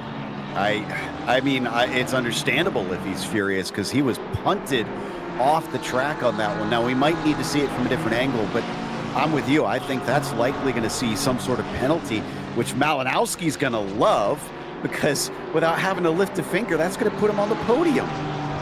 Yeah, that's...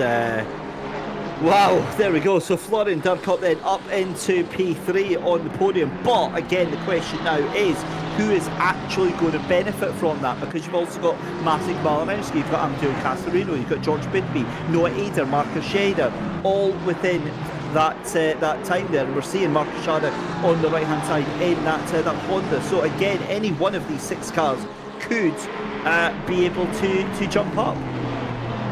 Certainly, and what we're seeing here now that we're actually getting a little farther into the race than what we did before is I don't think many have patience anymore. I wonder if it was all spent trying to wait for this race, because that's a couple times very quickly in succession in a lap or two that we saw drivers just kind of get shoved out of the way unceremoniously. You have to be in this for the long haul, because even if you do survive one of those moments, you know, the stewards are always watching and they can penalize you.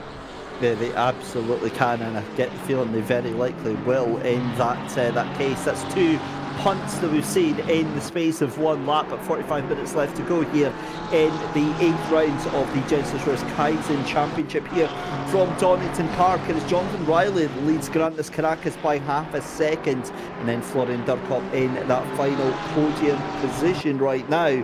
But again, one man that's just kind of keeping his head under the radar right now, I think, is that number 800 Ferrari here, Joe, of George Boothby, a driver that we know has got incredible pedigree here, but also likes to just play things at his own pace, plays them very, very slowly indeed. However, I get the feeling that Noah Ader's maybe feeling he's going a bit too slowly here. Yeah, I'm a bit surprised. I expected George to really be up on the horse and try and attack on Castorino here. But him falling off, and not only that, like you said, Ader getting close behind him is kind of changing the perspective on this. We'll see if that continues to flow and develop, because this isn't going to be a static picture, this race. There's definitely going to be some involvement throughout it, and maybe he'll start to pick it up a little bit later. But I thought that we're going to see George, who likes to lead from the front, at least be up to the podium by this stage. Well, see, that's from what I've noticed is the issue here, is that if George can lead for an entire lap at the front, well, opposed to leading anywhere else, if he can get a full lap in the lead, then it's done. It's a done deal. He can streak away with it. But if he's challenged or put in a second place through that, then he really, really doesn't do the best here. And I think that says more about the other drivers than just necessarily George Whitby, because we saw how tight it was with qualifying.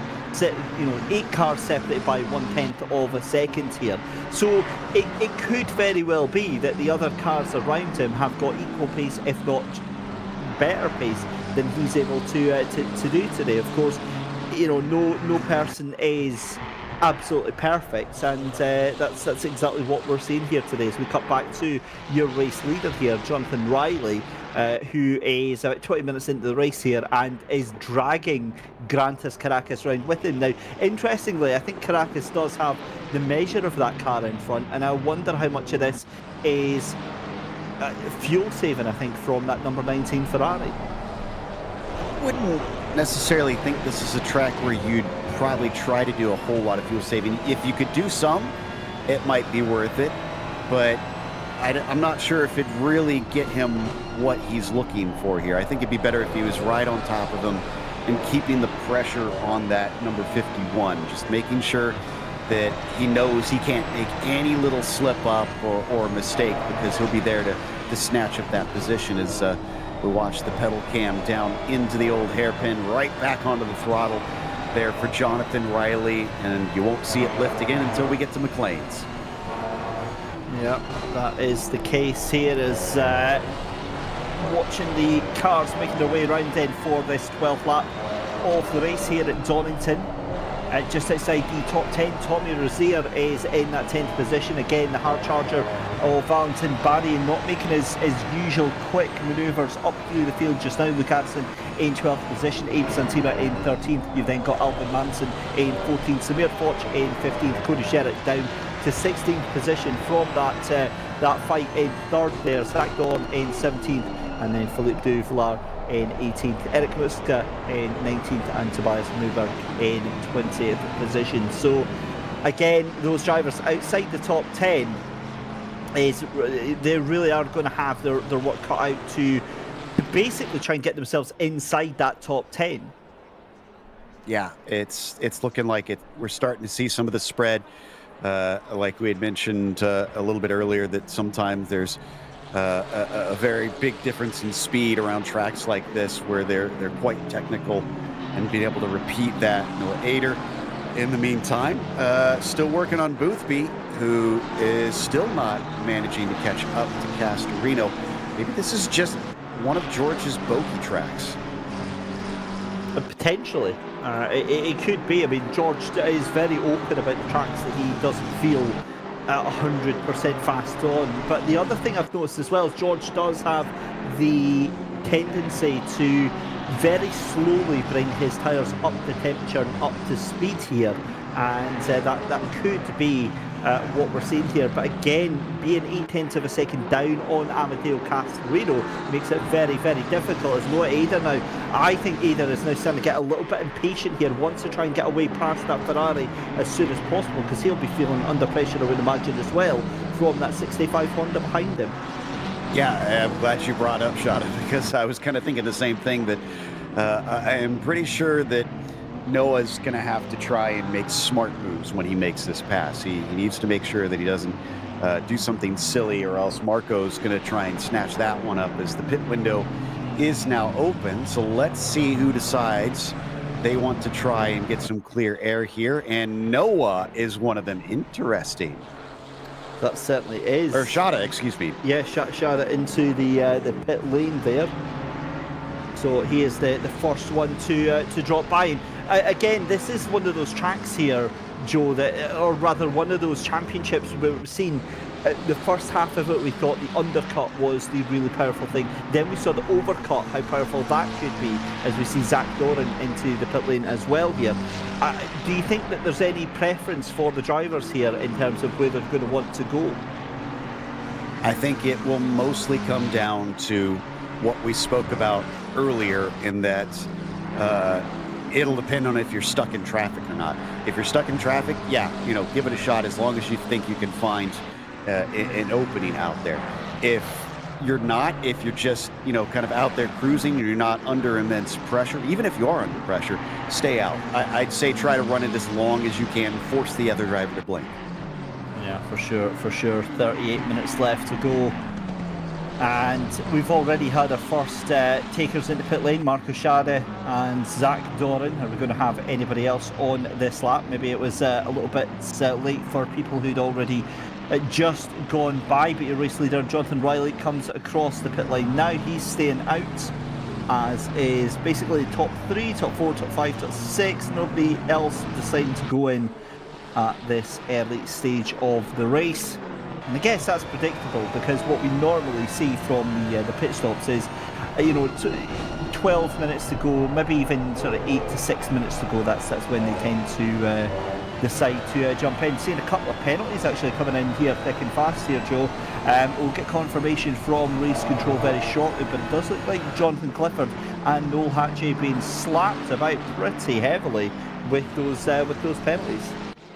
Yeah, I'm seeing that as well. Clifford, I know, had that accident down coming out of the old hairpin, so I'm sure that's at least one of those that we had discussed earlier. Luke Addison on barrier. Here it comes race control's decision. So, yeah, 15 seconds for the 999. That is Clifford.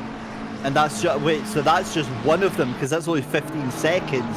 So he's obviously been a very naughty boy here, Joe.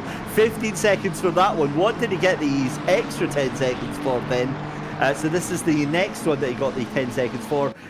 Instant with the 18 car with Noel Hatchey causing the collision. So he gets, so that's Noel Hatchey's one, sorry, 18 and 88. So that was the collision with Alexander Nyatsin that gave him the penalty for that one. And then we will get the 999 of Jonathan Clifford. He'll get another 10-second penalty for a different issue there. Is Alexander Nyatsin gets a drive-through penalty. Now that's going to be for track limits. And I can absolutely guarantee that is not the last time today, Joe, we are going to see that come up. Yeah, it's something where he just abused the edges of the circuit a little bit too much. So here's Nyatsin. Is he going to serve it right away? Yes, indeed he is. And of course, he can't serve his drive-through and pit stop at the same time. They have to be two separate trips down pit lane. So that will be a very, very brutal cost to his race here. But talking of the race, it still goes on.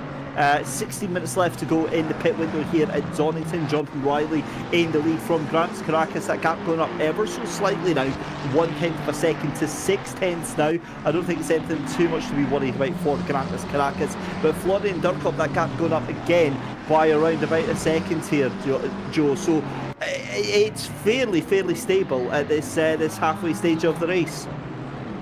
It's looking like it. Now watch out for that 65 of Shada, because I checked to see where he came out, and he is in complete clear air. Now we've got 10 seconds for car 99. That is Henry Meyer, who is on pit lane. So I think that's a bit of a moot point, unfortunately, and not really going to do much other than add misery to his already poor race. So here's Marco right now. Yeah, look at it. Nobody around.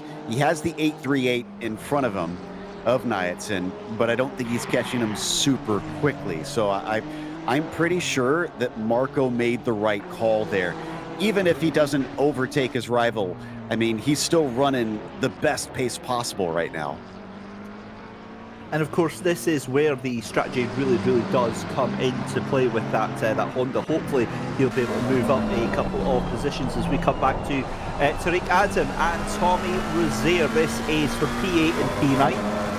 The two Genesis esports cars making their way down And again, just because of Genesis esports cars, ladies and gentlemen, don't expect any niceties between the two, because we saw that through previous rounds of the championships. They're more than happy to send it in to battle against each other here. I'm hoping that saner heads prevail and they at least leave it until the final 20 minutes of the race here. But we're now getting through into the main meat and potatoes of the pit stops now. 14 minutes left to go in the pit stop window as we come across for another lap. As we've got one taker, that's Noah Ader, that goes into pit lane. Now, do we have anybody else? So there we go, Noah Ader, the only driver, I believe, on that current lap that's decided to jump into pit lane here. Yeah, and this is going to be important because Noah was close to Marco. So where he comes out will give us a good idea on if that undercut is actually working for those drivers that came in early and managed to get the clear air. Caracas still sitting in second, but not as close as we've seen him before. So whatever pressure he was starting out applying, either he's elected to not do so anymore, or he's just running out of a little bit of pace here in comparison to Riley. Here is Marco coming up to the final corner. So where is Noah? Still in pit lane, that number 46, just leaving pit lane just now. I think this Honda might have him potentially to look, because he's going to be up to speed. Oh, actually no, wow. the McLaren's actually fairly comfortably got that just now there. So it does look like going into pit lane later on. Well, it's kind of marginal, isn't it? There's nothing really different about where they are, actually. I was going to say, you said well ahead of him, and I'm sitting there thinking, man, that was about 2/10 quicker from either or from Marco, and he would have been side by side with him into the first corner. Another one from Race Control. They've been busy today. 10 seconds for the 63 car now. That is Durkop, and I'm guessing that is for the punt that we saw into the final corner. Yeah, on Cody Sherritt, so no real surprises there, but that will obviously be added on. Now, interestingly, that's not going to be added on for him having his pit stop, I don't believe, unless it is. He's just had it just now. Well, he's in the pits right now. Yeah, so if that's, but so what I mean by that is that he could have a chance to have served that if it was already have been added on. But because it's not, it'll now go on to his post-race time instead. So, that's an unfortunate one.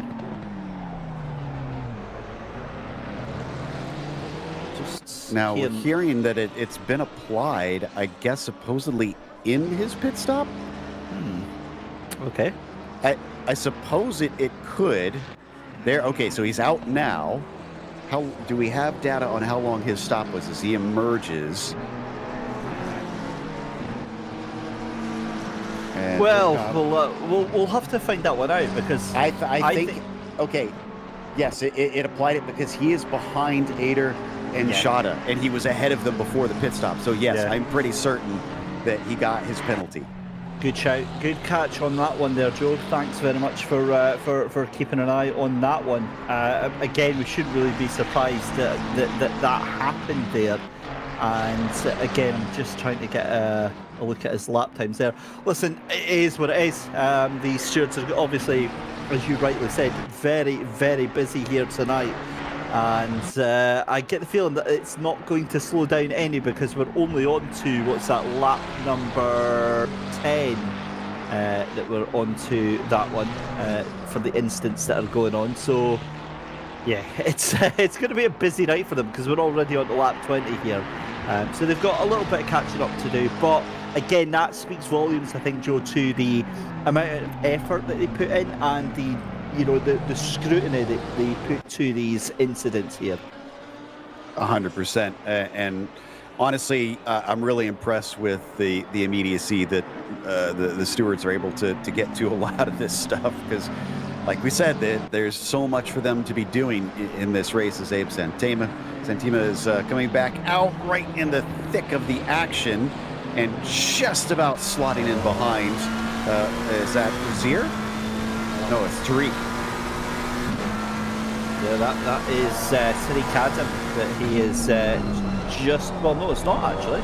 No, it's, Cody Sherritt that he's just behind now. Cody Sherritt is on an absolute mission right now, down in 17th position. So keep an eye on that one, because I think that Cody will be trying to make up a couple of positions here, and he may very well actually do that with the pace that he's got right now. Remember, he would have went into the pits earlier on, as Jonathan Riley comes into pit lane from the pits. Grantis Caracas decides to stay out. We've got 10 minutes left on the window here, and for me, I do wonder if maybe Caracas has done the right thing here by staying out. I'd say yes. I think from what we've seen, now that he's kind of out there running on his own, this is going to help him out. He could have been experiencing some of the dirty air from the car in front, and that could have been what was holding him up slightly. So now he has the chance to try and push over the next lap or two. Grantis Caracas then coming out of the hairpin, making his way up to Goddard's. We've officially passed the halfway point in this 8th round of the Genisus Risk Kaizen Championship. If you've just joined us, ladies and gentlemen, it is a late one for us tonight. Tech issues meant that we didn't get going until around about 8:45 UK time. But there you go, your race leader, new race leader into pit lane, Grantis Caracas. So now, I guess, is the moment of truth here. And Jonathan Riley actually getting held up behind Jonathan Clifford here. So that's really not going to go too well in terms of his ultimate pace here. But at the end of the day, Clifford doesn't actually have to let him by. It's still a fight for position here. Well, he did let him by. Question is, was he held up through Coppice? Because I think that's where he caught up to him. And by the time he was down into the Fogarty S's, he was back onto the racing line. So this does leave a little bit of a question mark. Grantis is... The 19's going again. The 19's going. I think the 19's going to have taken the lead here. We'll wait, because it's a long pit stop. It's a long run down pit lane. I think he's got him. He's going to be up to speed. Oh my God, it's so close. Wow. What a fight for the leads here. And to be fair, Grantis Caracas absolutely timed that to perfection. He was down by about, what, half a second there. And that gap now back up to 0.2 of a second. So again, that's the overcut obviously does take some time out of things. And Caracas was as close as he ever could be to taking that lead. I think Grantis is going to be kicking himself for not being closer before the pit stop, though. He had left that little bit of a gap up to him, and if he had just been, again, a 10th or 2 up the road, he would have been in the lead right now, as Boothby is still fighting hard with Shada. In fact, Shada clear around the outside of Coppice. I have never seen that. Oh my God, that's outrageous. Marco Shada, with balls of steel, comes out of the right-hander there, just a couple of corners before at McLean's.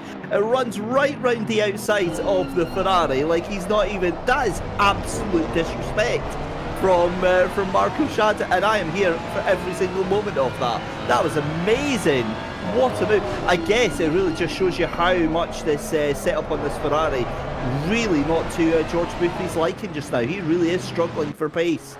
Well, and the confidence that took from Marco to first try it and then execute. I almost wonder if he surprised himself, because I did not expect him to successfully make that move. Now he's got a little bit of fun in front of him, because Ader and Castorino look like they're starting to have a battle brewing. If he could insert himself into that, he could get a 2-for-1. He certainly could here, as we're back to watching the fight for 10th and 11th position here. Florian Durkop now, after that penalty drop behind Luke Addison, was actually behind Cody Sherritt, so he's gained a couple of positions here. Great run and great pace from that Honda just now, making short work of the Ferraris of Genesis Esports at the moment. But as we said, we've got less than half of the race to go now, 25 minutes on the clock here at Donington Park. And to be honest, we were kind of preparing ourselves after that first start that this was going to be a bit of a quieter race here, Joe. But I'll tell you what, this is absolutely delivered. It's given us lots and lots of drama and lots of talking points here tonight. Yeah, exactly. And I mean, it's been flipped on its head a couple times. And part of that has been drivers who are experiencing the difficulty in overtaking because they've been too aggressive. They've slammed into their competitors. They've suffered the ire of the stewards, and that's severely compromised their race. And then, of course, we've got drivers like Boothby, who is going to take a bit of a hit in the championship with where he's sitting right now. He needs to really get on top of the wheel and start making some passes. Otherwise, he needs some luck. He certainly does. And is he going to get that luck? That's what we're about to find out over the course of the next 24 minutes. But Noah Ada here all over the back of Amadeo Casarino as we go back to that fight for 10th position. Luke Addison still trying desperately to make that the world's widest Ferrari 296 GT3, and he's doing a grand job of it just now because that charging Honda of Florian Dunlop can't quite make it up. And I'll tell you what as well here, this season obviously is very different, and because it's based on the LFM balance of performance here, but in ACC, Joe, having two Hondas in a competitive position here is almost unheard of for the past couple of years, couple of seasons here. Great to see these old marks coming back out and getting represented and being consistent and competitive again here as well. That Honda really does look like it's hooked up tonight. Yeah, and it's been faring well in the hands of Durkop, barring his little run-in with his competitor. He's got to try and wield it to make a pass here. Oh, what about Noah and that McLaren on the Aston? The two British marks are unfortunately not going to change hands, at least for now, but boy, is he filling his mirror. It's one of those deceptive camera angles, isn't it? You think, oh my God, we're on for a move here, and then it cuts back or it moves away, and you realise they're actually not anywhere near as close as you originally thought they were. But the problem with this is that Noah Ada was on the charge to catch the Aston Martin, and it does look like that momentum's kind of slipped away because look who's behind him now. Marco Schada making a real nuisance of himself, just 0.3 of a second behind here. Back to your race leaders though, Jonathan Riley taking a 0.6 of a second gap over Grantis Caracas there. So, I mean, what do you say to that? Because they're both into the Ferraris, but it does look like Riley really does have the measure the measure of this race right now, and nobody's able really to hold a candle to him. And I mean, how about this BOP as well? Because look at that. You've got an Aston, a McLaren, a Honda, and a Ferrari, all right in line with one another. And if you look up one more, you've got Malinowski and a Porsche. This is all within 5 cars, 5 different makes, all competing and looking pretty darn level with one another. It really does make it much more entertaining, I think, for the audiences at home, having something so balanced, so fair, really, to be able to compete in. And I'd imagine for the drivers as well, so that's wide for Amadeo Casarino. That's going to be a little bit of momentum lost coming down through the Craner curves here. But again, is Ada close enough to actually take any advantage of that? I don't think he is. He's closing back in as the gap between Riley and Caracas now has come back down to 0.4 of a second here. So again, I don't think that Caracas is managing the pace here. I think this is just the two cars pushing as hard as they can here, but there's not much else that Caracas can do right now in terms of pace and in terms of trying to catch the leader. Yeah, that pit stop was kind of his make or break moment, and the fact that he couldn't get the track position means now he's got a very difficult task in front of his hands. You're right about that gap. I mean, look at that, 7 seconds between themselves and Malinowski. We don't even see him in most of the same shots as them unless we get a nice wide angle. So they are pushing, and for Caracas, there's just not a lot he can do with both of them at 100%. He's got to just stick close to Jonathan and hope that he can get some sort of error out of him. Yeah, we're seeing George Boothby as well. You know, right onto the back of, as you said, onto the back of Noah. The pit stop window has closed, so the drivers have all completed their mandatory pit stop here for the race here. But again, Boothby, I wonder if maybe he's going to be able to take an opportunity because he's been so smooth and so consistent here. With the same as Caracas, I wonder if maybe he's been trying to save a little bit of the performance of the car, maybe save a little bit of the tyres just towards the end so you can actually get a run here and make sure that it counts. Maybe push your opponent into using 100% or 95% of their ability, 95% of their tyres, and then try and take an advantage at the end. I don't know, maybe I'm just clutching at straws here. It does feel like Caracas, though, for the past couple of laps, though, has gone from 0.6 of a second all the way down to 0.2 of a second here. Surely there's got to be something behind that.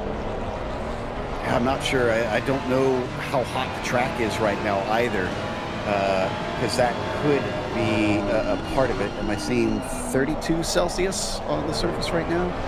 Which isn't all that hot, honestly. That's not too bad. So it could be. So I wonder if you could be right in the sense that there are some very fast corners and very high, a lot of corners that are putting a lot of high friction on these tires. So it could be that he is trying to save them a little bit, especially considering he's riding behind another car. Like I said, these GT3 cars do give off some dirty air that can hurt your traction, make you scrub off a little bit of the good with them. But it's all conjecture at this point. We kind of have to wait until, I'd say, the last 10 minutes or so to really be able to tell. But I want to talk about it now, Joe. I want to talk about it now as there's a move up the inside from Florian Durkop. Can't quite make that happen. Tries to get the old cutback on Luke Addison. Right to the back, moves one way, then the other. Durkop moves to the left-hand side as Addison clips across the curve there. And have a look at that. Valentin Barry wants to get involved in this as well. This is what I was saying. It's always the car behind that takes advantage, and it looks like possibly going to try and take two of them there. Luke Addison on the inside coming through. The front of the S's. Oh my good God almighty. That is a horrible, horrible crash there. And I think, again, split-second vision of what just happened there. It did look like Florian Durkop just cue-balled Luke Harrison into Valentin Barry there. Or did I just see things? I think that's what I saw as well. I'm kind of agog. I can't believe that just happened.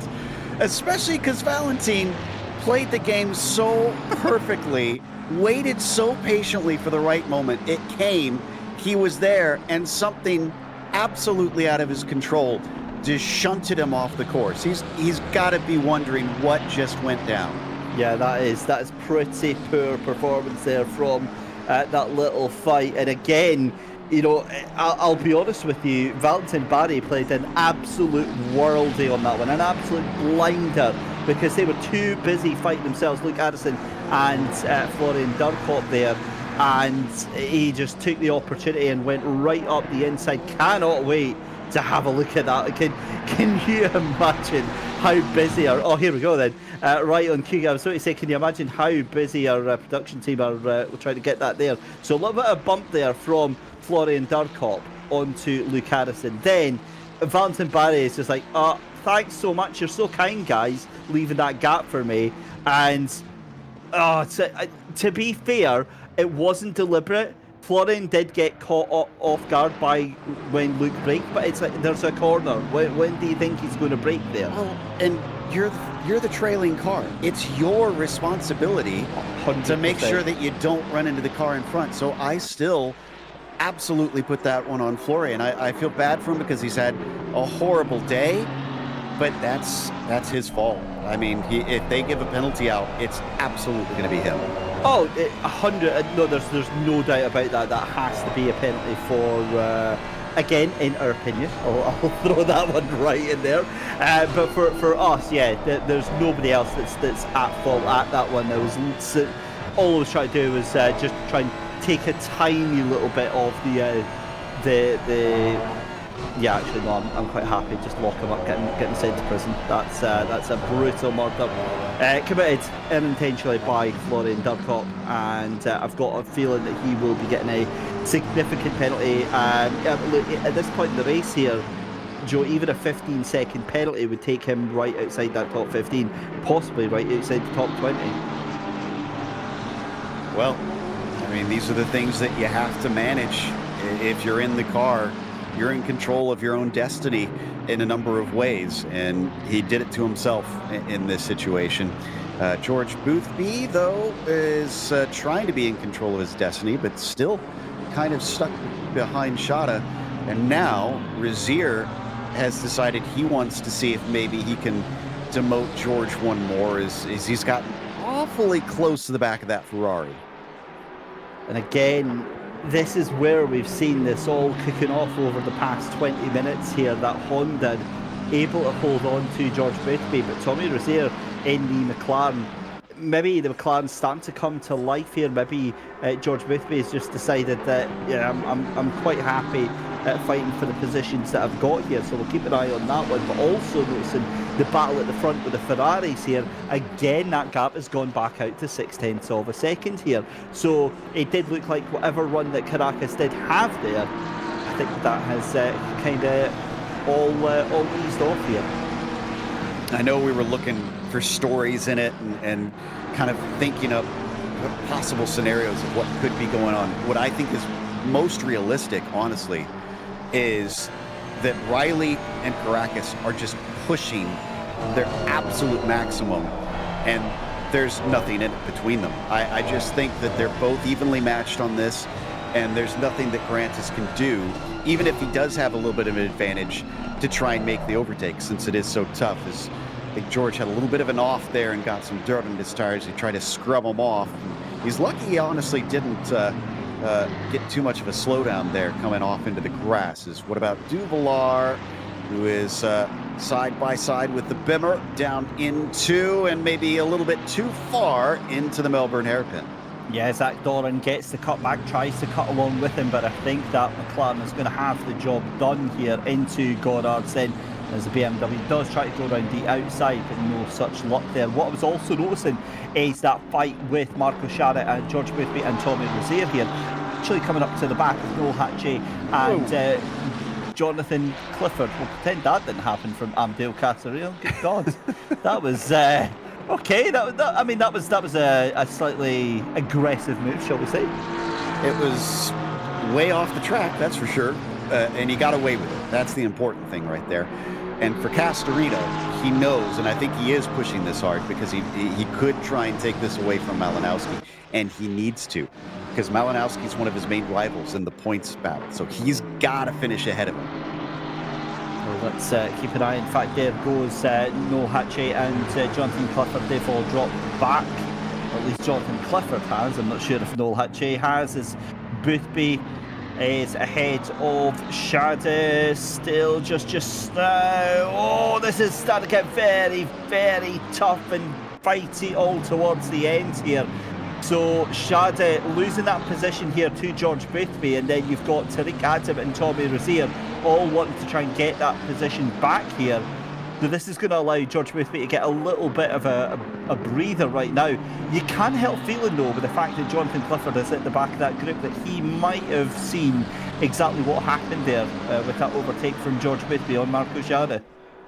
Yeah, exactly. And Marco almost had a really bad lap right there, losing 2 critical positions, maybe even 3, because like you said, Tariq is also kind of in line. And it does seem to kind of bear to what you had touched on, where it's always the cars behind that seem to be able to pick up on these things, and it's kind of a freight train situation. If you're offline, it seems like it halts your momentum, and everybody who's within range is just going to jump on it, knowing they're not sure when they're going to get that opportunity again.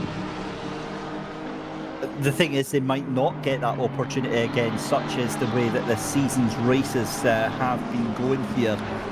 Fascinating end to this one with just 10 minutes left to go here at Donington Park for round 8 of the Genisus Risk Kaizen Championship. It's Dave Christie and Joe Peake here on the commentary for this fascinating battle here. The really critical stages now of this Season 3 Championship coming to an end with just 4 races to go after this one is done and dusted here.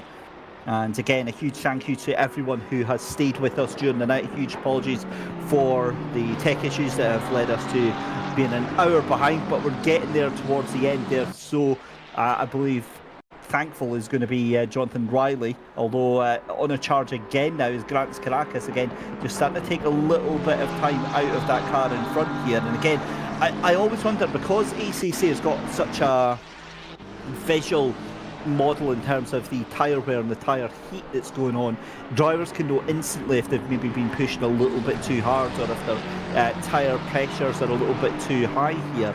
And essentially that's what this entire sim is about managing tyre temperatures, tyre pressures, and tyre condition as well here. Yeah, like I said, this is a track that puts a lot on these tires with some of the faster corners through here, so it will definitely force you to try and watch out for that rubber over the course of the race. I hear people complain about, drivers not being able to race in certain series flat out because they're having to tire manage. That's always been racing, honestly.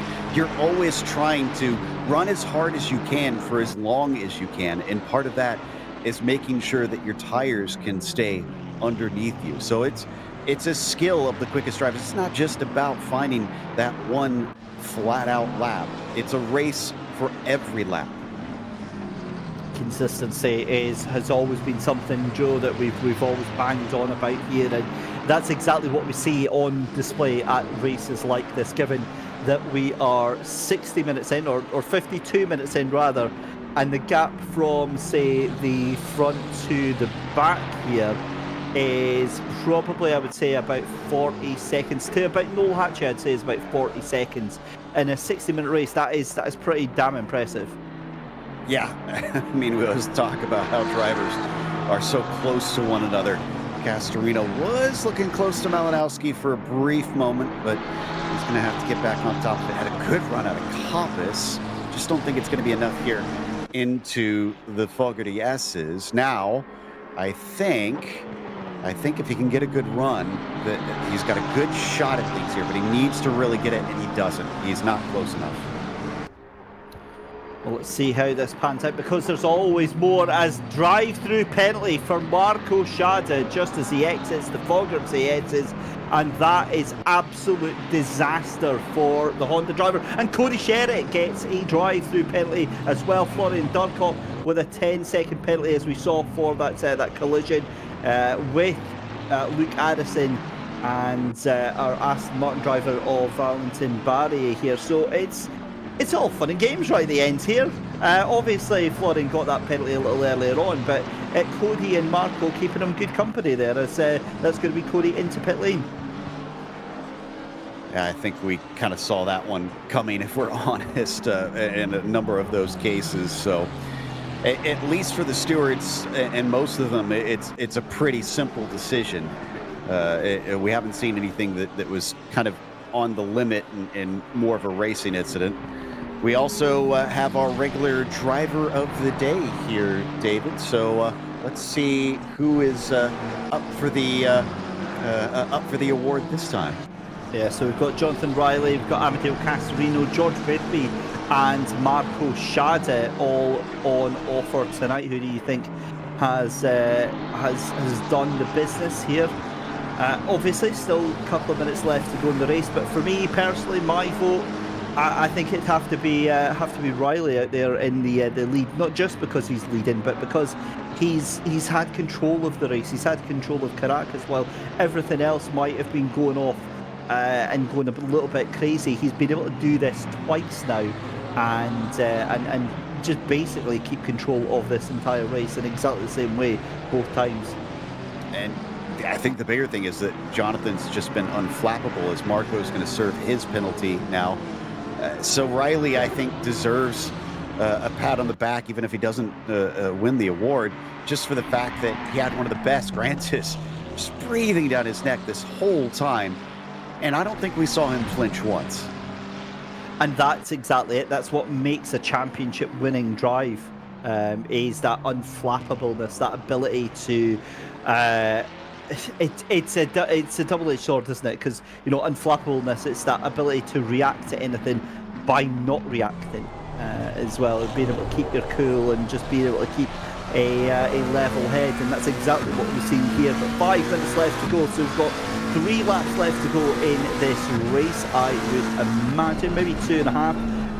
Jonathan Riley come down into the Melbourne hairpin, and then we go off into Goddard's, and then we will be starting our, I think we've got 3 laps left to go here. I think there's enough time.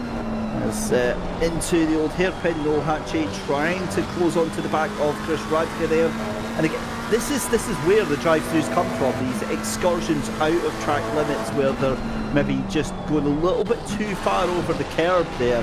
Hatchie gets a hell of a run there, but he can't do anything with that Ferrari. No, and again, that illustrates my point that I said earlier. Gets that run, but nowhere to take it up into Coppice. It's just not a heavy enough braking corner and too single file to try and do anything silly, unless maybe it's the last lap and you think it's your only good chance. But frankly, if it was me, I'd wait till here. I'd wait till the Melbourne hairpin to try and set him up. And there's a little look from Noel, seeing if he could do anything, but just a little bit too far back. Ooh, gets a good exit though. And not quite enough, but again, the intention is there, and you get the feeling for that Ferrari in front that Noel might just be tempted on these final couple of laps here, just to maybe stick the nose in and push it a little bit harder here. But lap times we're seeing 1:25, so actually this is the 3rd lap to go we're on. So as soon as we cross the line, I believe we'll have 2 laps to go. My maths is obviously not working very well tonight. My brain is just switching off here. So yeah, as soon as they go across this line, I actually think that they'll have 3 to go. Yeah, so this is now 3 to go here. It was close though. It wasn't, but I appreciate, Joe, you try to save my bacon on that one. There was an effort. All right, so we're good at saying words. We're not good at doing numbers. That's the problem. But AF Santima, who is still battling with Luke Addison to try and decide this last of the top 10. It is McLaren versus Ferrari down into Redgate. Behind them, we keep making a big deal out of Valentine, always charging up through the field. We haven't really seen that from him this time, although he did kind of get shunted off at one point. Yeah, we weren't really seeing a lot of progress until we saw his progress in the dents of that car. To be fair, the fact that he's still in 12th after all of that is awesome. And I would hope that maybe, just maybe, he might be able to charge up. It's very unlikely. I mean, he's 3 seconds back there. But with the fact that Florian Dudkoff has got that 10-second penalty, do you know what's really bad is that I don't think he'll even get back past that Honda. That would be insult to injury, if that makes sense. It will be marginal because it looked like, it's running at about 8.9 seconds apart right now. So as long as he doesn't lose another second, then he's good. But he's going to have to push to make sure that he doesn't, because that'll get him at least one position. But Abe is honestly kind of forcing him to focus backwards more than he is focusing forwards. Oh man, what a race we've had. What a race we have had. 1 minute left to go, and I think this is going to be the penultimate lap of the race, unless we are literally on the final lap. We'll find out very, very shortly. As Grantis Caracas now 0.4 of a second behind Jonathan Riley. Again, you're absolutely spot on with what you said there, Joe. We were obviously trying to extrapolate stories from this race here, but with how fast these two are absolutely pushing each other now. I mean, the proof is in the pudding with the fact that they're 12 seconds ahead of Maciek Malinowski in 3rd position. So the thing that we need to remember in all this is that we know that Malinowski's not slow. So for them to just drop him like a bad habit like that is a testament to how hard they've been running this race. And I think Riley should feel proud if he can come home with this checkered flag, because, God, that is fast. Certainly is. 6 seconds left to go, so this is going to be the final lap of the race. Half a second separating Jonathan Riley, your race leader, from Grantis Caracas. Riley has led every single step of the way. It's the lights to flag victory on the cards here for the Ferrari driver in the number 51 car. And Caracas is going to have to pull something absolutely majestic out of the bag if he is going to change the course of this race right now. At Maciek Malinowski, that gap is now up to 13 seconds, I believe, from that car just coming across the line just now. 12.7 as Noah Ader has absolutely sent Amadeo Castorino off into the grass. That car comes flying back on, and that is absolutely huge for your championship. That is second place in the championship that's just been taken out of the race here. That is going to give more points there to George Boothby, and is that going to be one of the pivotal moments here for the championship, Joe? Well, this is a British track, and there's going to be some drivers that need that stiff upper lip, I think, after this one. Castorino's gone. Castorino has retired from the race. He's back to pit lane. But meanwhile, Jonathan Riley coming out in the Melbourne hairpin into Goddard's for the final time. There's not going to be a challenge from Grandes Caracas, and it's going to be indeed a lights to flag victory for Jonathan Riley here at round 8 of the Genisus Risk Kaizen Championship. Second place for Grandes Caracas. Maciek Malinowski in third position. He'll finish just about 13 seconds off of them. But really, we need to turn our attention to what the hell happened on that final lap there. Noah Ader, I think, is going to be getting sent to the moon from the stewards after that one.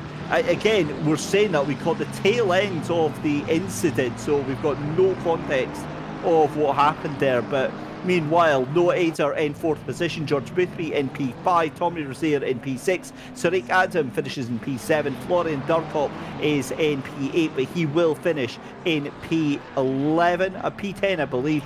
Luke Addison will finish in P8, it'll be Abe Santima in P9, and Valentin Barrier will be in P11 because Florian Durkop will take P10 there. So there we go, that's your top 10. And, well, all hell kicking off on that final lap there. Did somebody put a hit out on the Aston Martins? That's twice now. That two of the good runners in the Astons just got sent. I mean, I have no words. I can't believe that happened twice in that race to those cars. Yeah, that was pretty brutal. I love the irony of the stewards going, yeah, well, you know, we're just enjoying a little bit of peace now. It's like, yeah, good luck with that. They are going to have their work cut out for them. But either way, what a race we've got in the books then for rounds number 8. We'll get some driver interviews up very shortly. We'll be speaking to Jonathan Riley, Grandes Caracas and Maciek Malinowski. We've also got our driver participation draw and our viewer participation draw, where we have been invited all night to type in the word Donny into chat.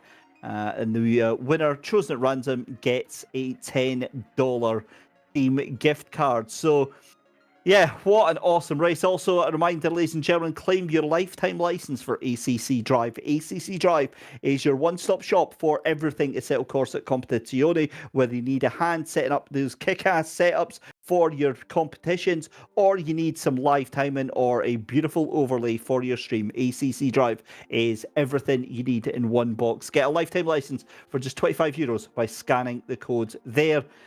But yeah, Joe, your thoughts on that race there? We're waiting for the drivers to come in. But I mean, just quickly, what did you make of that race there?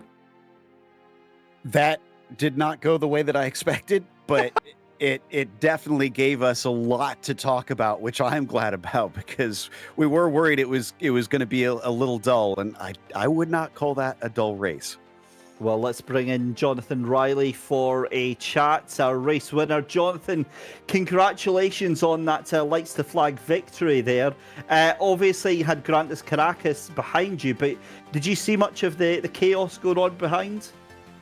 No, not really. I think we were in our personal bubble for most of the race, because I think after lap 2, I think the strategy was that we were just going to manage our gaps, and then he was going to sit in the slipstream, and we're just going to manage our tyres towards the end.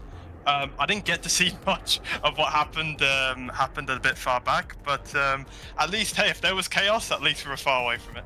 Yeah, you two really did work together very well. And was it a case of that you were just working together? It looked like you two were just literally pushing the back ends of both of those cars.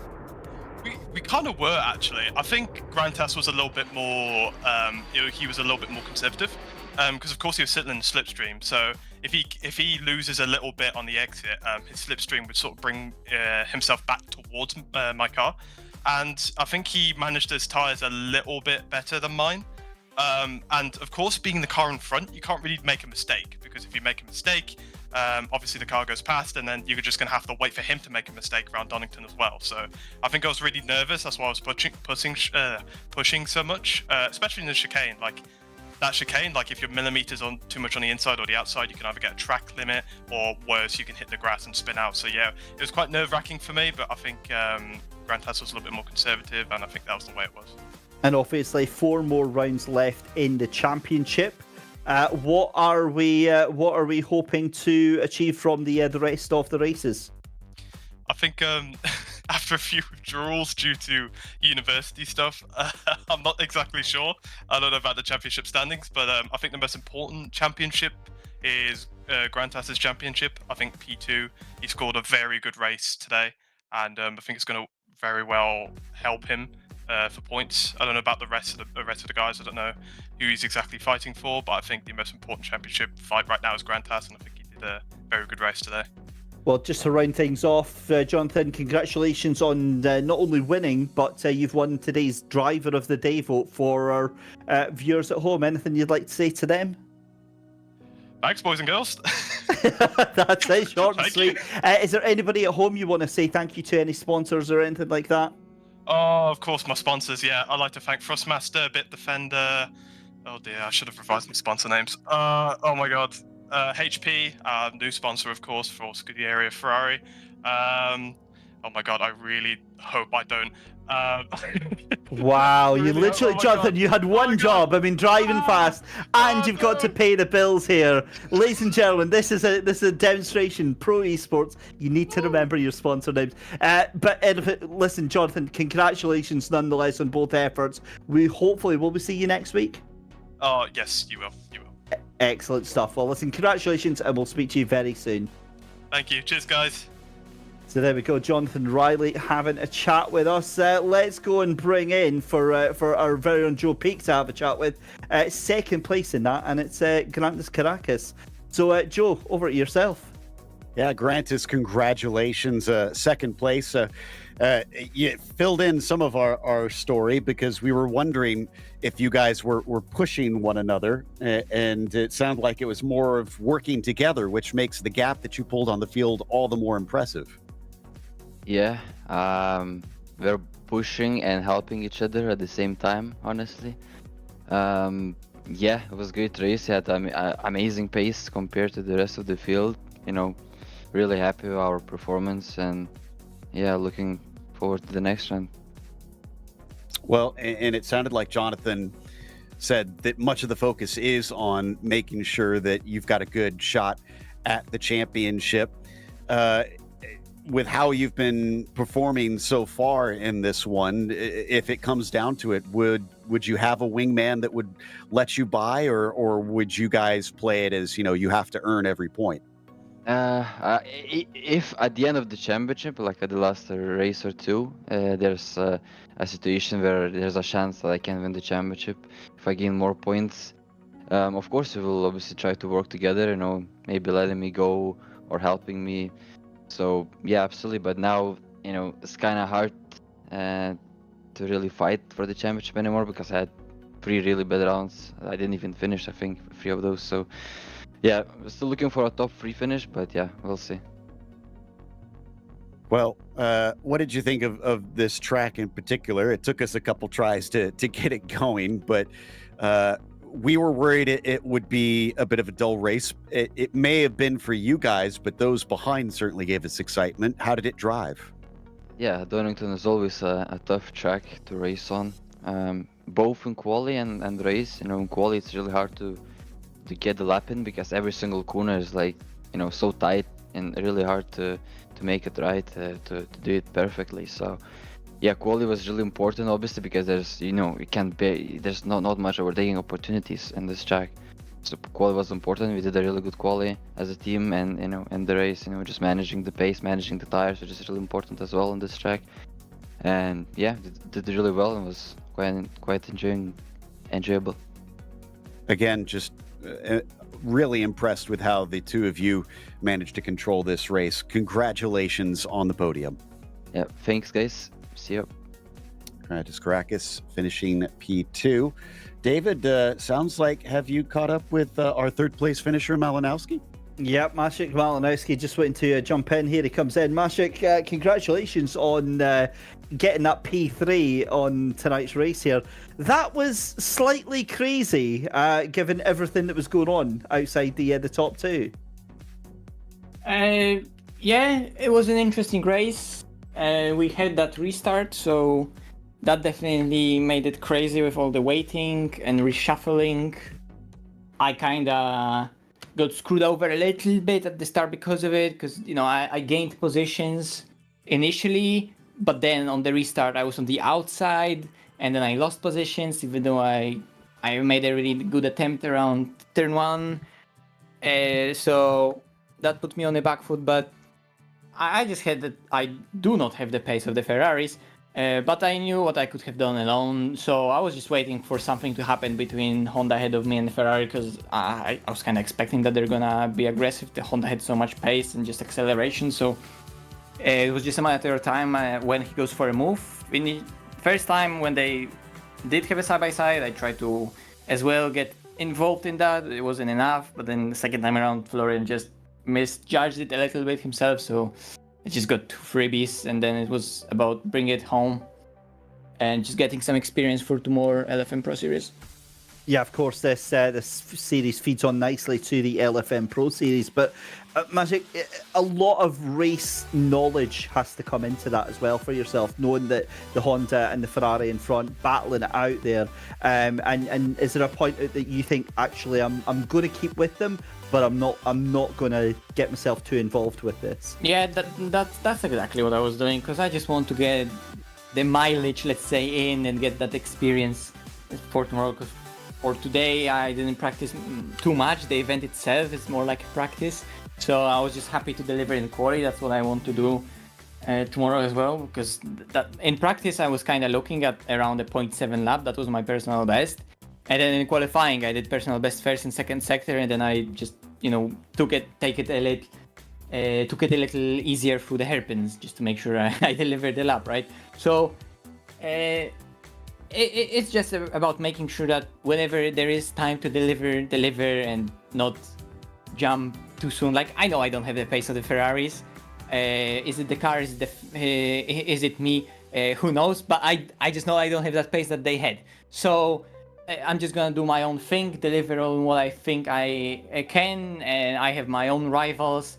Castorino behind me. I was really happy to be both in qualifying and race ahead of him. I kind of screwed up the strategy a little and the fuel, but there was a lot of chaos happening throughout the race and before the race, so I'm just glad to bring P3 home and get some decent points. Well, it is some big points for yourself, and on that note there, you started you came into this round in 4th position, and I believe from my very, very terrible, unreliable maths in my head here, that actually puts you up to P2 with Castorino retiring from the race. Yeah, because Castorino got you. that, and Misha didn't do a race, so it's gonna look interesting. But we never know how it's exactly gonna look like, because we have those drop rounds, and I didn't do round 1, and then I get a really poor result in round 2, which was 13th, because I checked the standings a second ago. So those are probably already my true 2 drop rounds. So I'm really happy to get P3, because I cannot really afford more bad results, because they're gonna now count. With this 13th and no show being already 2 drop rounds that I am only allowed to have. So, like I said, happy to deliver in terms of just this being a singular event, and championship wise, I'm also just happy to get a P3 because it's really a strong point. And if I want to ensure that I'm there at the end of the season, I just need to get, at least be in the top 5. To the end of the season every single race. So let's see. It's going to be interesting. Listen, it's always a pleasure having a chat with you, Mashik. You give us such a great insight into the race and into the championship as well. Best of luck tomorrow, and we'll hopefully see you next week. Thank you very much. See you next week, guys. Bye-bye. Good night. There we go then. Third place for Mashik Malinowski there. And Joe, again, very, very fortuitous given some of the issues with some of the other drivers tonight. But hey, that's motorsport, isn't it? You have to take your chances here. As you know, we're about to do the driver's spin here, but it is about taking your chances, isn't it? Yeah, you know, that's why we hold these competitions, because we don't know how it's going to end. And here we go. Let's see which driver is going to get lucky here as well. Let's go then. Let's spin that wheel and pick a name out.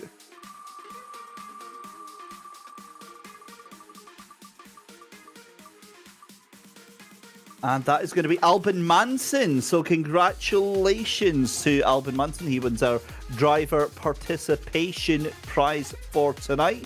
And then after that, we'll move on and we'll bring up another wheel very shortly for our viewer participation prize. Again, all you had to do was type Donnie in chat and you would have been entered into our prize giveaway wheel for a $10 Steam voucher.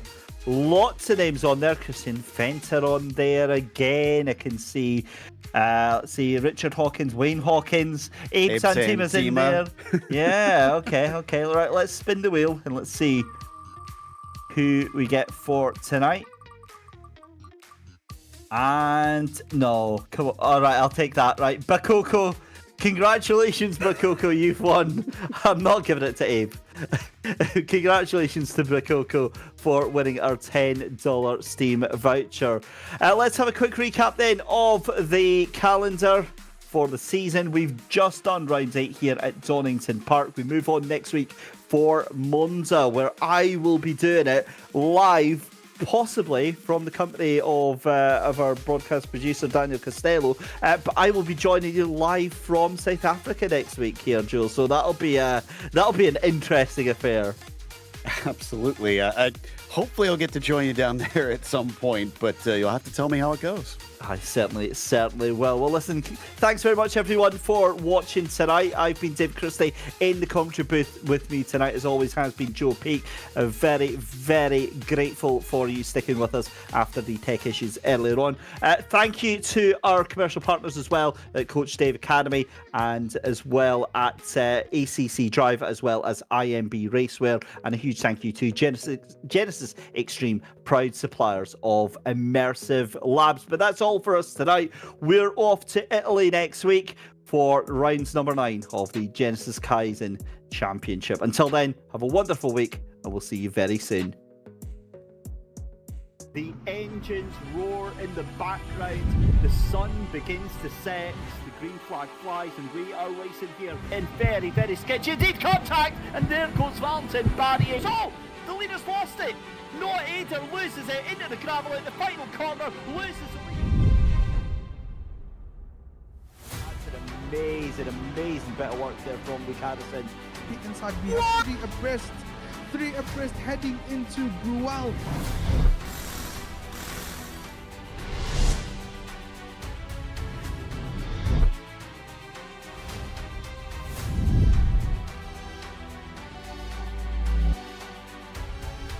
It's been lights to flag victory for George Bidby. He's done everything that's been required. It's looked so bloody easy yet again.